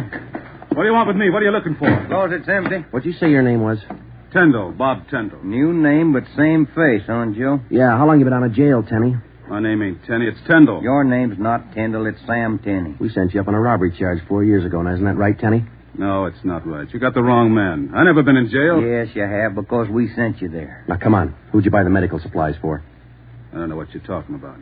Look, Tenny, it's a hot night and it's late, so let's cut out the smart talk, huh? Who'd you buy those medical supplies for? Tenny, look, you're a 2-time loser right now. Who are you shielding? You got nothing on me? I ain't done a thing. We can prove that you bought those supplies tonight, and it can go kind of hard on you. So let's open up. I haven't been out of this room all night long. We got a druggist and a cab driver who will make a liar out of you. I still don't know a thing. That cab driver hauled you home here 45 minutes ago. Where were you? I was out on a date. Is that who you bought the medicine for? Ben, call the druggist and get that cab driver. We'll take Tenny downtown. All right. All I did was buy the bandages and stuff. I got nothing else to do with this. Who'd you buy the stuff for? Now, you know everything else. You figure it. Oh, now, look, punk. We know there were 3 of them. One of them killed a cop. We're going to get to him, and Tenny, you're not going to stand in our way. They killed somebody. They didn't tell me that. Who didn't tell you? I don't want any part of murder. I'm going to tell you who it was, but I'm clean. I got nothing to do with it. I was trying to help him out of a jam. Who were you trying to help? It was Roy Bemis, Charlie Sickle, and Red Jans. They didn't tell me nothing about murder. Well, why'd you help? They offered me a pretty good piece of change to run an errand for them. You know I got paid for. That's all I had to do with it. Where did you deliver those medical supplies? I have to tell you that. I'm afraid of Jans. He's awful free with that shotgun. We'll give you protection. Now, where are they? Can I go to jail till you get them? You'll get protection. Give us the address. It's an apartment house. Just around the corner from here. The Blue Eagle. We took Sam Tenney down to Central Division with us. On the way downtown, he told us that Red Jance and the other two had their room at the Blue Eagle barricaded. Tenny said that they told him that they'd kill the first cop who tried to take him. But we knew they were wounded. He told us that Sickle had an arm wound, Bemis got it in the leg, and Jance had a slug in his side. We figured they'd be weak from the loss of blood, and we could take them easy. You'll never take those guys easy. Sure, they lost a little blood, but they had enough fight left to stack that room. And they got enough left to kill you if you try to take them. On the way to headquarters, we stopped at an all-night drive-in and called Ed Backstrand. We told him we had a radio car watching the Blue Eagle. We gave him the whole story and told him we were on our way in. By the time we checked into homicide, Ed had the plan all mapped out. It was 2:25 a.m. Here's the map from the city engineers. It's one city block bounded on the north by Hawthorne Street, on the south Lawndale Avenue, on the east 16th Street, and to the west 17th. The Blue Eagle apartment house is right here, on 16th and Hawthorne. West of the Blue Eagle is a private residence. South of the Blue Eagle on 16th is a vacant lot. There are 12 apartments in the building. The men we want are on the second floor, number 11. That apartment faces east on 16th. How do you want to handle it, Ed? Now, Baker and Moorheim will evacuate the private residence. Friday and Romero clean out the apartment building. Right, Skip. All traffic is being diverted. The entire block is completely isolated. We'll throw up a cordon. As soon as we clear the residence, nobody goes in, nobody goes out. Will you brief us again when we get there, Ed? I'll give you all the briefing you need right now. Get this. These guys have already killed a cop. I don't want to lose any more. You know they're heavily armed and they're desperate. Have the men draw shotguns, tear gas, and Tommy guns. I'll take care of that, Skipper. All right. Now, we're not going in after these punks like tin horn heroes. We're going after them, and we're coming out alive. All of us. What time is it, Friday? 2:37. Not much time till sunup, is it? It was a code 2. That means red light and move fast. Backstrand figured we needed 6 squad cars, 4 men to a car, the police public address truck, ambulance, and floodlights. Ben checked out the weapons to the men, and by 2:46, we pulled out of the Central Division garage. We slid into the area at 3:20 a.m. The 6 squad cars and the public address truck took up their positions. The floodlights were rigged and ready to turn on at Backstrand's command. The machinery was set to roll as soon as we got the neighborhood cleared. Ben and I evacuated the Blue Eagle apartment house. How many does that make, Joe? Well, we've cleared 9. 2 to go. Here's apartment 10. The killers are right next door. Joe, I'd like to kick that door in right now. Take your time, Ben. We'll get to him. Quiet now.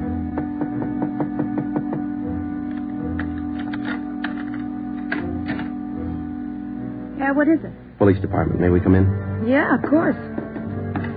What's the trouble? No trouble. We're evacuating the building. Now, we'll have to ask you to leave by the back door. We'll notify you when to return. Please leave quietly and lock your door. What's going on? No time to explain. Thank you very much for your cooperation.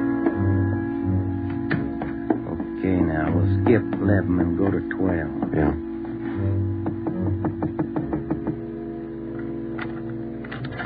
Yeah?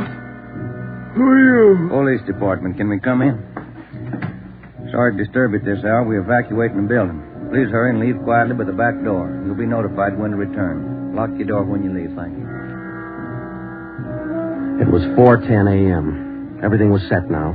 The neighborhood was completely cleared. The entire block was empty except for apartment 11 on the second floor of the Blue Eagle. I left Ben to watch the door of apartment 11. I went downstairs and across the street to join the rest of the men. It was Ed Backstrand's show from here on. That's it, Ed. All set. Baker, Moorheim, all clear? All clear, Chief. Baker, you and Moorheim take 3 men and cover the rear of the building. Right.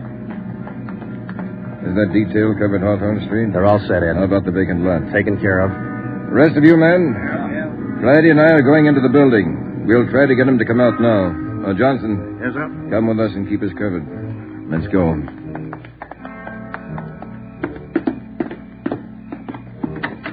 Apartment 11's up at the head of the stairs, Ed. Right. Any action, Romero? Not a thing, Skipper. Keep down, all of you. I'll try to get him out. Jance, Bemis, Sickle, you're all alone. The building's clear. Come on out with your hands behind your head. Come on out, Jance, or we'll come in and get you. You hear me? I hear you, Ed. Come on, let's get out to the street. Johnson, cover that door and be careful. Keep down. Right, Chief. Friday, Romero, come with me. We left Sergeant Johnson to watch the door, and we ran out onto 16th Street and ducked down behind the police sound truck. The floodlights hit the side of the building. Backstrand grabbed the microphone. Jance, Bemis, Sigel. You've got 30 seconds to come down out of that room. Walk out backwards with your hands behind your head. Stay together. Don't fan out. 30 seconds, Jance. They're making it tough, Ed. Romero, lob some tear gas through that window. Right, Skipper. Come on out, Bemis. We're giving you a chance. That's more than you gave that cop in the bar. Come on out. That's Jance, Ed. He isn't coming out. They must have got Johnson because they're in another room. Shoot the gas in there. That's not going to get him out, Ed. Give it time, plenty. Burn those floodlights in up there. Friday, rake that second floor with the Tommy gun. Let's keep them in one room. Right. Hold your fire, Friday. George, give us a couple of masks. Ben and I are going in. The rest of you men concentrate your fire on those 2 rooms. Hit them down! Here's your mask, Joe. Let's go.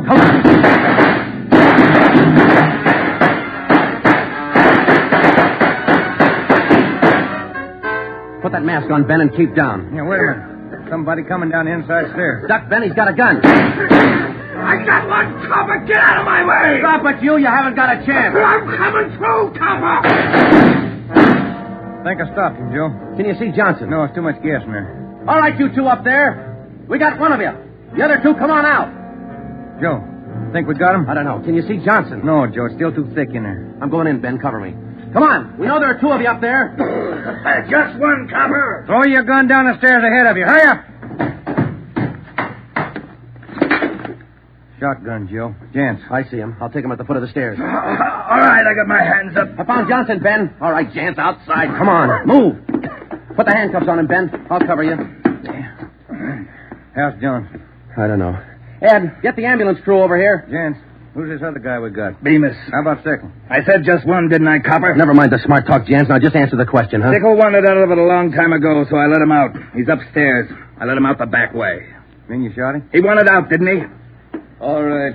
We'll take him in. Johnson's in the ambulance. I'll see you in the office. Yeah. Right, Skipper.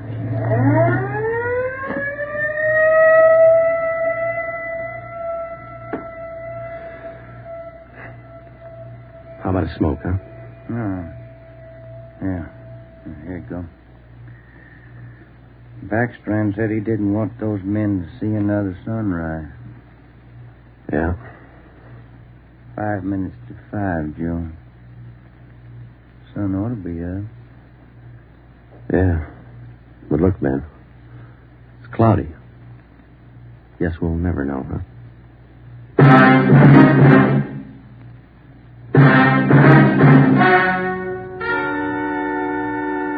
The story you have just heard was true. Only the names were changed to protect the innocent. Edgar Red Jans, the sole survivor, was tried and convicted and sentenced to be put to death in the state penitentiary in the manner prescribed by law.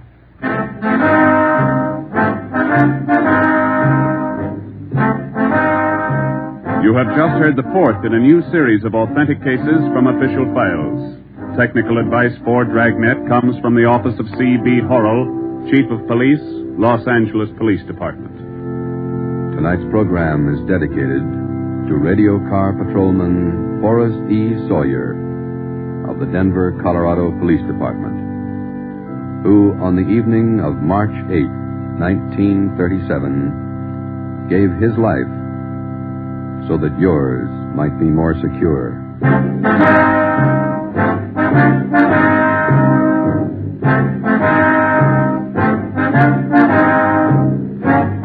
Dragnet came to you from Los Angeles.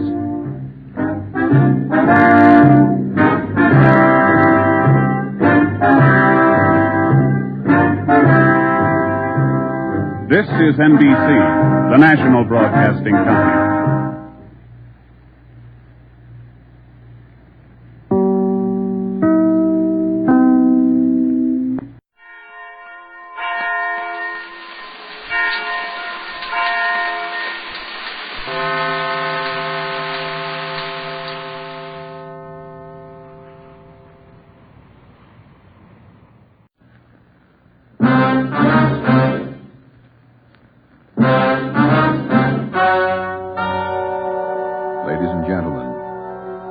story you are about to hear is true.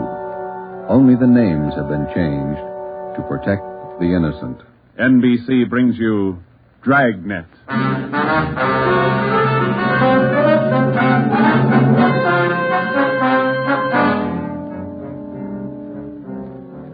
You're a detective sergeant. You're assigned to homicide.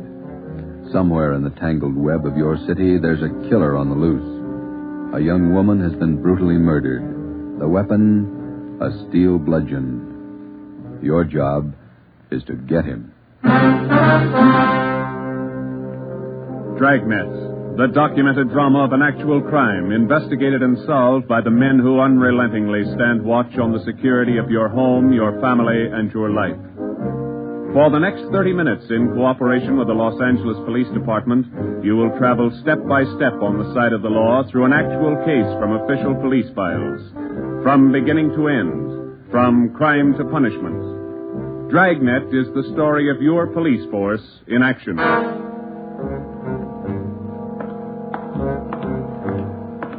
It was Thursday, March 19th. It was foggy in Los Angeles. We were working the night watch out of homicide detail.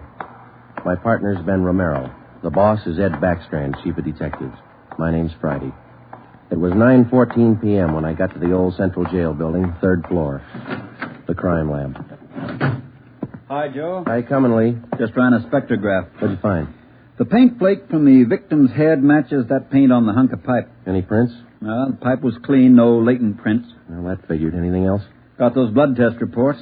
A couple of slides for you to look at under the comparison mic. Mm-hmm. Thanks, Lee. Oh, hi, Joe. Didn't hear you come in. What's it look like, Ben?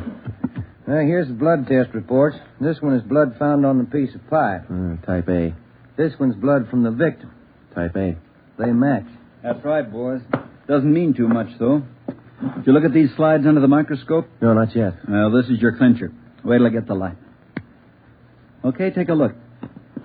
Mm-hmm. Got a make? Yeah, go ahead. Well, this slide here on the right, Mm-hmm. that's a slice of hair from the victim's head. On the other slide is hair found on the steel pipe. Yeah? She had wavy hair. Both specimens are flat. Same hair, Joe. You got anything on that piece of pipe, Lee? Nothing. Just ordinary steel pipe. 14 inches long. What else you got? The plaster impressions of those footprints we found by the body. Here they are. Crepe sole? Tennis shoes, new ones, size 9, good impression. Ground was soft.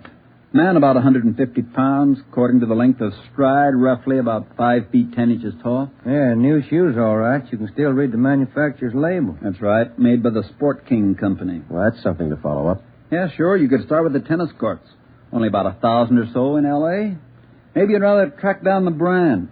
These particular tennis shoes are the biggest sellers in the country. Yeah. Where'd you like to start, Minneapolis or Pullman, Washington? What about that glove? Yeah, you might look for a missing glove. Yeah. They go well with the shoes, just about as common. White cotton work gloves with a blue top. Here's the right glove. You find the left one. Blood on the glove? Type A. Well, that's good evidence, Jones, but where's the lead? Now, look, I don't ask you to pay my parking tickets. You want to see blow-ups? Okay. Right over here. Yeah. This is the vacant lot where they found the body. Yeah, that's right. Here's a close-up of her showing the location of the murder weapon, the glove, and the footprints relative to the position of the body. Looks as bad as yesterday. Sure did work her over, didn't he? The rest of these are morgue shots. Interested? No, I checked them this morning. Once is enough, Lee. Yeah, that winds it, boy. You want to go over the stuff in her purse again? You find anything more? No, nothing you haven't seen already. The usual. Makeup, comb, barrette. That's a hair clip. Mm-hmm. Few cheap stones in it. Loose change, a quarter, nickel, few pennies. Her ID card. Yeah. Helen Corday. 33 Naomi Place. Age 21. 21. That's not very old, is it, Lee? Not to die. No.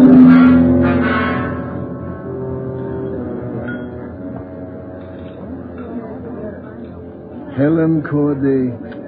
Who could kill Helen Corday? Why? Why do you say that, Mr. Meyer? People kill for money. They kill for love. Helen Corday had none of these. No boyfriend? Nothing here. No, she was a good worker. 5 different addresses the union sends me 1 month. 5. Did the union send Helen to you? Oh, sure. All the girls come from the union, but none like Helen. Oh, she was sweet, honest, and courteous. Mr. Meyer, did you know anything about her personal life? Only that she was a good worker. Everything else she took home with her from this place. Did she ever mention any men to you, anyone at all? No gentleman, not one. No. How much money did she make here? I paid her $26.50 a week, every Tuesday. Not much salary for so much work, but the tips are very good here. Nice customers. Mm-hmm. Nice. This her home address, 33 Naomi Place? 33 Naomi, that's right, yeah. Thank you very much, Mr. Meyer, for your time. I wonder what kind of a person does things like that. Who could kill Helen Corday? Everybody liked Helen. Helen Corday? I never liked her. Come on in the office, boys, where we can talk. Never liked her because I never knew her. You the head of the union? Not just a steward. I know most of the girls. This Corday girl, what'd she look like? Small brunette, about 5'3". Here's a picture. Yeah. Pretty girl, wasn't she? Oh, sure. Placed her out at Otto's place. Nice little Dutch fella. Otto Meyer. That's right. He seemed to think quite a lot of her. Yeah, she was a fine worker. Oh, sure. Always right up on her dues. Paid all the assessments right on time. Thought you said you didn't know her. Well, not right off, I didn't. But when you showed me that picture there, placed her right away. You know anything about her personal life? Hey, wait a minute. Why all these questions? Helen Corday was murdered last night. Oh. Who did it? You know anything about her personal life? Well, you can see my position, Sergeant. 1,200 girls. Check them in, check them out. Just names to me till I see a picture of them. You wouldn't know if she had any boyfriends here in the union? Waiters, busboy? That I wouldn't know. Like I tell you, Sergeant, I never knew Helen Corday. Sure, I knew Helen Corday. Gus plays a nice piano, huh, Sergeant? Yeah. I read about it in the paper this morning. How long you been selling pianos here at this place? About as long as I knew Helen. 3 years. How'd you find me? Helen's landlady, we talked to her yesterday. She told us she worked here at this piano store. Oh. It's funny, isn't it? What's funny? See Gus over there? That fellow demonstrating the piano? A few weeks ago, I made a deal with him to give Helen piano lessons. I figured it would help her with her singing lessons. Wanted to be a singer, you know. Did Helen know that fellow, Gus?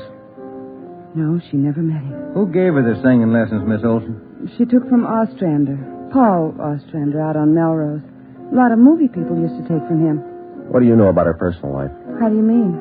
Does she have any boyfriends? Well, yes. You don't seem sure, Miss Olson. Well, it's just that I don't know. I never asked Helen.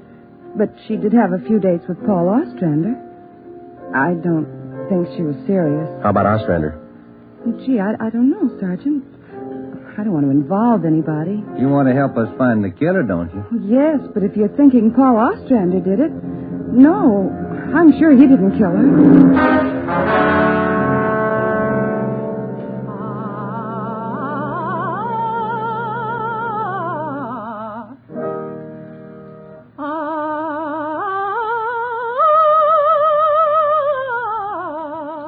That's all for today, Victoria.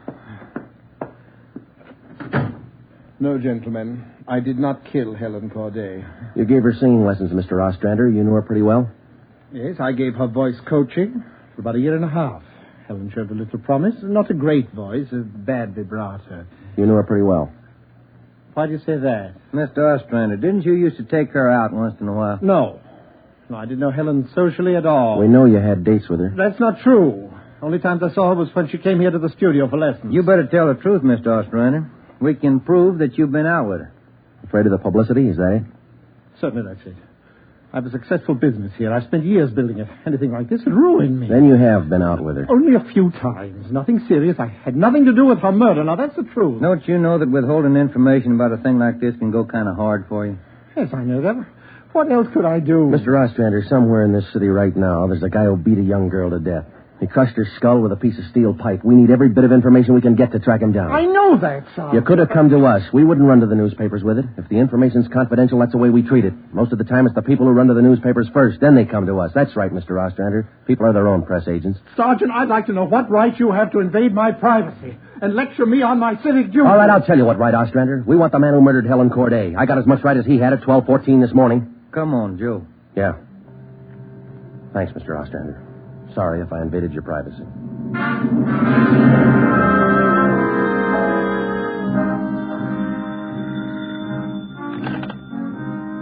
Chief of Detectives orders. Helen. No, I'm sorry, ma'am. You got the wrong extension. Try 2511. You're welcome. Hi, Friday, Romero. Chief's been looking for you. Thank you, Mike. Come on, Joe. Yeah. Hello, Joe. Ben, sit down. What'd you get? A notebook full of notes. A crime lab full of evidence. Nothing to tie them together. These some of the people you interviewed? Yeah, those and about a dozen more we didn't even take notes on. It's hard to figure, Skipper.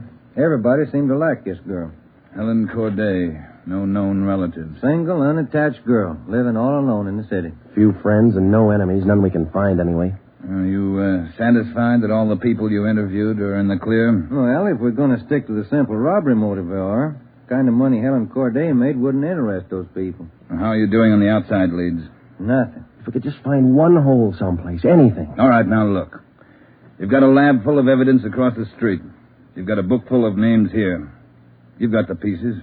Now fit them together. They just don't add. Well, go over them and keep going over them until they do add. Anything from the informants? No, nothing so far. No tips on anybody that's been dough heavy lately. Nobody shooting off their mouth. The guy we want won't advertise. Figures himself a pretty smooth operator. But he probably made a mistake somewhere along the line. We'll find it. Got a hot shot, Ed. Yeah? 3220 Casino. Woman. Probable attack. All right, Friday. You and Ben run it down.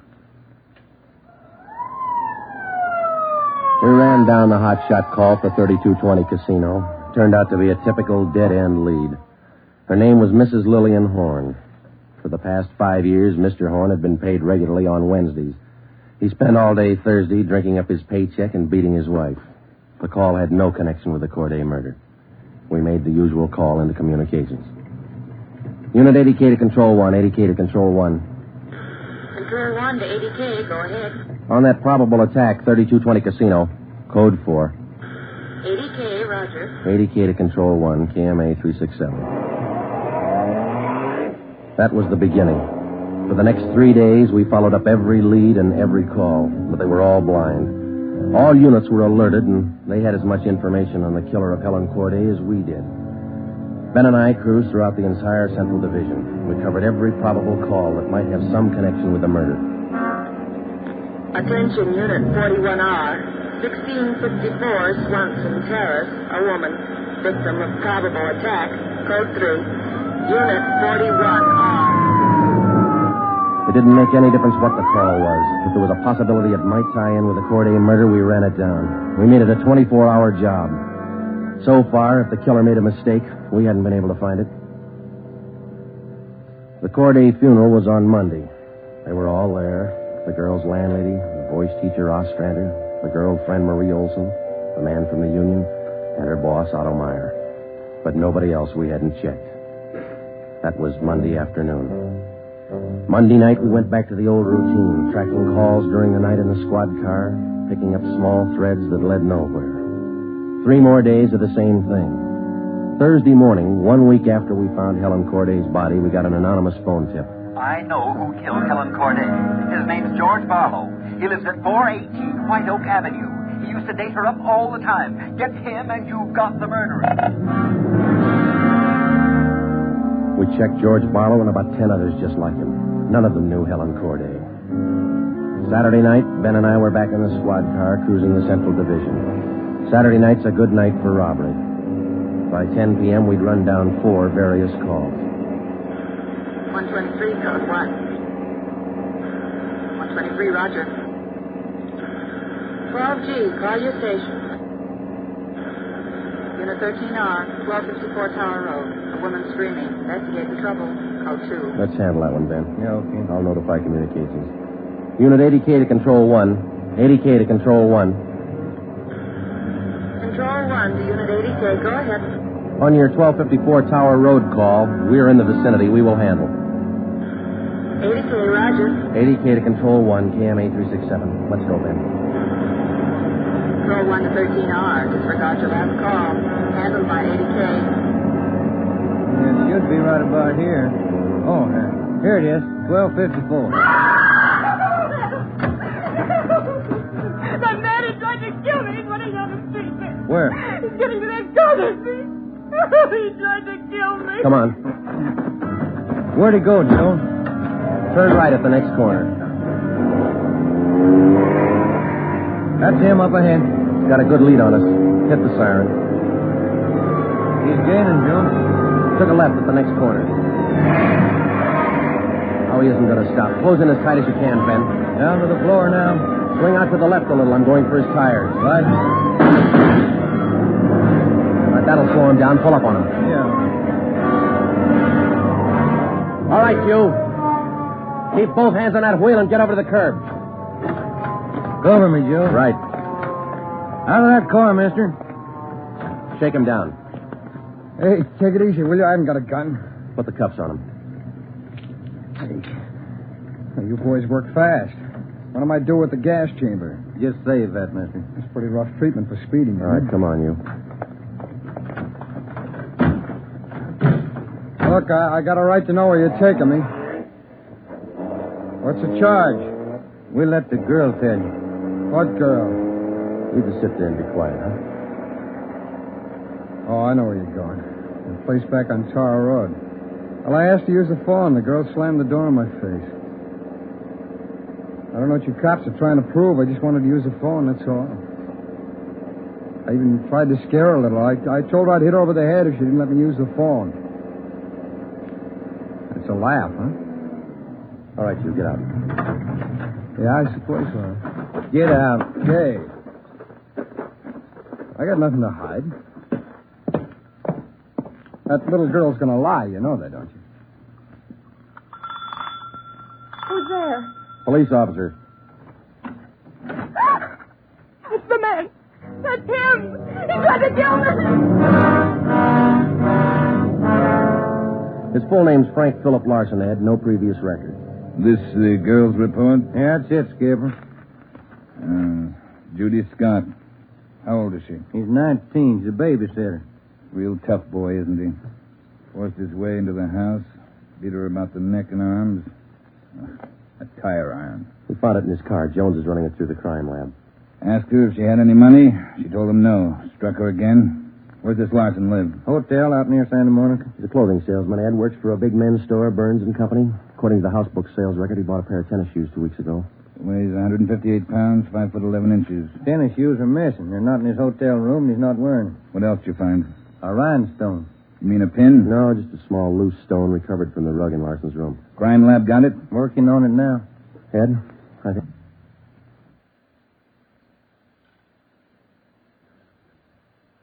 We got the man who killed Helen Corday. A few scraps of circumstantial evidence and a hunch. That's not much to go on. Larson had gone after the little Scott girl with a tire iron. Wasn't much of a tie-in, but we had to be sure. All that day, we checked Frank Larson's alibi for the night of Helen Corday's murder. We interviewed the personnel manager at Burns and Company where he worked. We talked to all the clerks who knew him. The manager of the hotel where he lived. We found out everything we could about Frank Larson. And that night at 10 o'clock, we had the prisoner brought to the interrogation room. How are you, Larson? Fine. Just fine. I like jail. Sit down. Lousy weather, been foggy all over town. I wouldn't know. I've been inside all day. How old are you, Larson? 31, same as the last time you asked me. Where'd you go to school? I didn't. I was born smart. You sell clothes, don't you, Larson? We know you work for Burns and Company. Remember, you told us. What is all this? What are you guys trying to build? Just want to know if you like selling clothes. That's all. What do you coppers know about clothes? One blue serge a year is your speed. You know quite a bit about clothes, don't you? I've been selling them for 5 years. Can you tell me something I've been wondering about? What's that? Are your socks and tie always supposed to match? That's what the style books say. Bet you always know the right things to wear, don't you? You wouldn't wear black shoes with a brown suit, would you? Is that what you're keeping me here for? Style, isn't it? Oh, would you? Would you wear black shoes with a brown suit? Most people wouldn't. Bet you wouldn't wear brown shoes with a tuxedo either. I've been smoking too much. You got a glass of water? Oh, yeah, sure.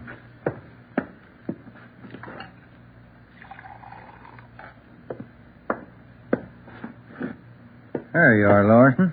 Thanks. That's good and cold. How about it? Would you ever wear brown shoes with a tux? Nobody would. That's a navy blue flannel you got on there, isn't it? Yeah. It's a good-looking suit. Stop around sometime. Get you a good deal. Suit like that flannel there you're wearing. You'd never wear tennis shoes with an outfit like that, would you? What do you think? I think you did. I think you wore them the night you killed Helen Corday. Who? Maybe you didn't have the blue suit on, but you were wearing tennis shoes, Sport King, size 9. Sell for $5.95. You picked them up at a discount. Cost you $3.25. Where'd you get that? Out of the house book, Burns and Company. You wouldn't have those shoes around now, would you? We couldn't find them in your hotel room. Your boss, Mr. Craig, used to think a lot of you, Larson. Before you started drinking on the job, your commissions used to run pretty high up the last couple of months. What happened? That cheap rye get to you? Well, you two really nosed around, didn't you? When are you going to tell me what I eat for breakfast? Cornflakes, cup of coffee, donut, sometimes 2 donuts when you're hungry. Elsie waits on you at the Royal Cafe. She gets a dime tip. Can I have some more of that water? Help yourself, there's a cooler. They're good and cold. How about it, Larson? Where are the tennis shoes? They wore out. In 3 weeks? Can't be very good tennis shoes. Oh, they didn't wear out. What'd you do with them? You know all the answers. You figured it out. We know you bought the tennis shoes. We don't know where they are now. We know you had them. Size 9. 3 feet from the body of Helen Corday, we found 2 size 9 footprints made by a pair of Sport King tennis shoes. We figured the man weighed about 150 pounds. You weigh 158. Figured he's about 5'10". You're 5'11". You come awful close to being the same build as the man who killed Helen Corday, don't you, Larson? And you wear the same size tennis shoes, same brand name. A lot of people wear 9s. It's the average size. They sell a lot of Sport Kings, too. Everybody wears them. If we could find your pair, might make a difference. Doesn't mean your tennis shoes made the prints with the body. Doesn't prove it didn't, neither. What'd you do with them, Larson? I threw them away.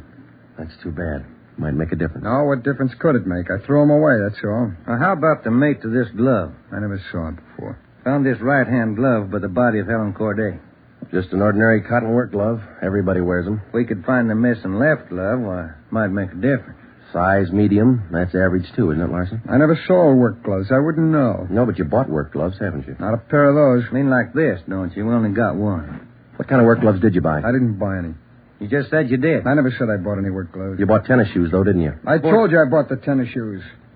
Didn't I tell you I bought them? No, you didn't tell us. We told you. Found out from Burns and Company where you were. All right, you told me. I bought them. You know that. Same kind of tennis shoes that made footprints by Helen Corday's body. It wasn't me. Then why won't you tell us what you did with them? I've already told you I threw them away. They were only 3 weeks old. Must have worn out awful fast. I didn't say they wore out. They got too dirty. No, you told us they wore out. Remember, Larson? I don't remember what I told you, but I don't have them now. We know you don't have them now. Where are they? He told us.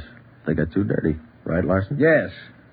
Yes, that's what I said. Anyhow, you haven't got them now. No, I haven't got them now. All right, now, just for the record, Larson, which was it? Did they get too dirty or did they wear out? Whatever I said before. You said both before, Larson. All right, I said both. You haven't got anything on me. We got that little Scott girl statement from last night. She said you tried to kill her. She's lying.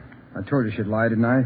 I only wanted to use the phone. She says you hit her with a tire iron. Did you hit her with that iron? No, I only tried to scare her. I didn't hit her with anything. Then how'd you get those marks around her neck and arm? Police doctor says they were made with that tire iron. I don't care what your doctor says. I didn't hurt her. Now, what do you mean, Larson? You didn't hurt her or you didn't hit her with that tire iron? Neither one. I just wanted to use her phone. How'd you know she had a phone? I didn't know she had a phone. I just went out to find out. To find out what? To find out if I could use her phone. Thought you said you didn't know if she had a phone. I don't know anything the way you twist everything around. Sorry, Larson. We only want the truth. How about a cigarette? Yeah, I could use one. Here's the light. Larson, where were you Wednesday night, March 18th? How many times you going to ask me that same question? Just want to make sure we got it right. I told you this morning. I went to a show. I got out about 11, had a beer, and I went home. What time did you get home? About 11:30. Did you stay home? I went to bed. What'd you see at the show? I never remember the names. You ought to try to remember this, and it's pretty important. Oh, it was a deluxe theater. It was Spencer Tracy and something. What was on when you walked in? The news. I never go in the middle of a picture. Neither do I. Spoils them for me. Yeah, that's right. The girl in the box office doesn't remember seeing you go in. She know. It was Keno night. There was a big crowd. Did you win anything? I never do. Anybody hit the jackpot? I don't remember. They give away a lot of money at those neighborhood theaters. I always remember who hits the jackpot. Well, all right, you do. I don't. Do you remember if anybody won the jackpot? I told you, no. Did they have a jackpot at that show? I guess they do. I don't know. You knew it was Keno night. You should know if they had a jackpot. Maybe they had a jackpot. I don't know. I went out for a smoke. You said the cartoon was on when you walked in. Why do you always twist what I say? I told you the news was on when I went in. You remember anything about the newsreel? It was 10 days ago. How do I know it was in it? I only know it was a newsreel. That's all. You're lying, Larson. We checked your alibi. The manager of the theater had to cut the newsreel Wednesday night because the show was running long with Keno night. You didn't go to the show Wednesday night, did you? All right, maybe I didn't. I don't remember. What's the difference? The difference is you could have been in that vacant lot the same night, the night Helen Corday was murdered. I didn't kill her. You can't prove I did. Interrogation room Friday. Hi, Jones. It did, huh? You're positive.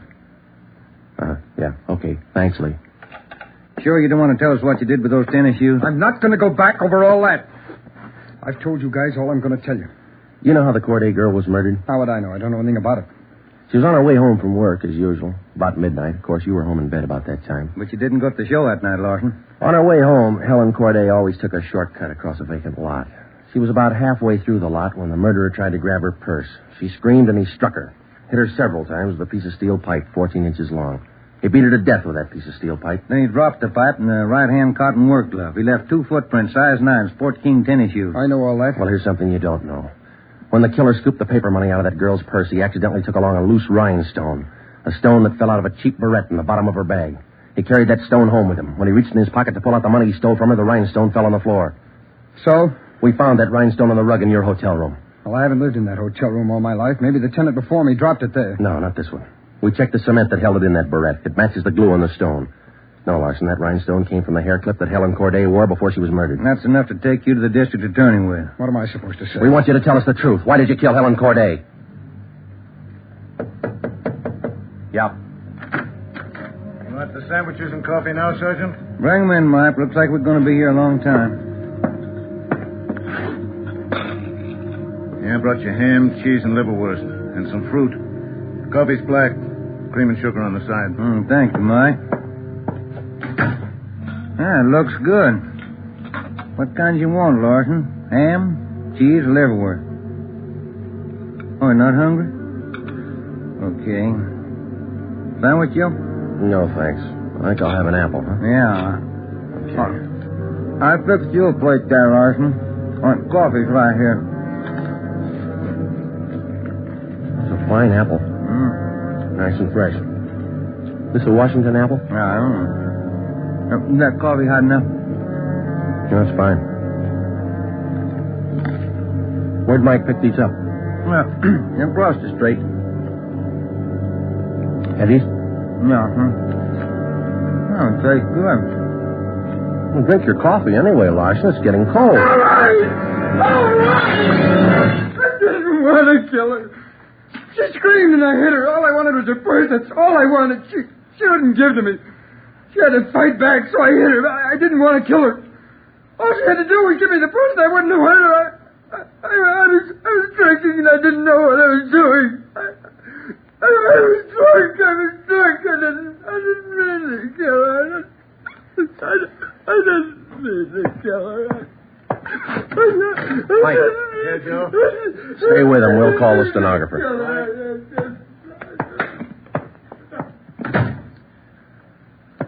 See you tomorrow, Joe. Good night. Yeah. Sour racket, huh?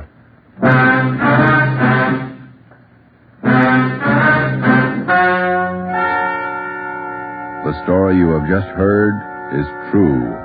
Only the names were changed to protect the innocent. Frank Philip Larson was tried and convicted of murder in the first degree.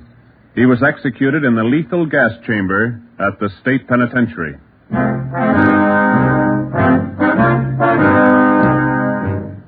You have just heard the fifth in a new series of authentic cases from official files. Technical advice for Dragnet is furnished by the Los Angeles Police Department.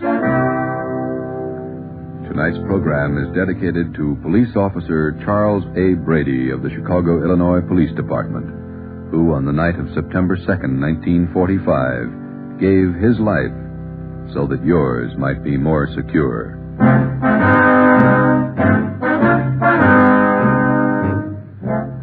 Dragnet came to you from Los Angeles.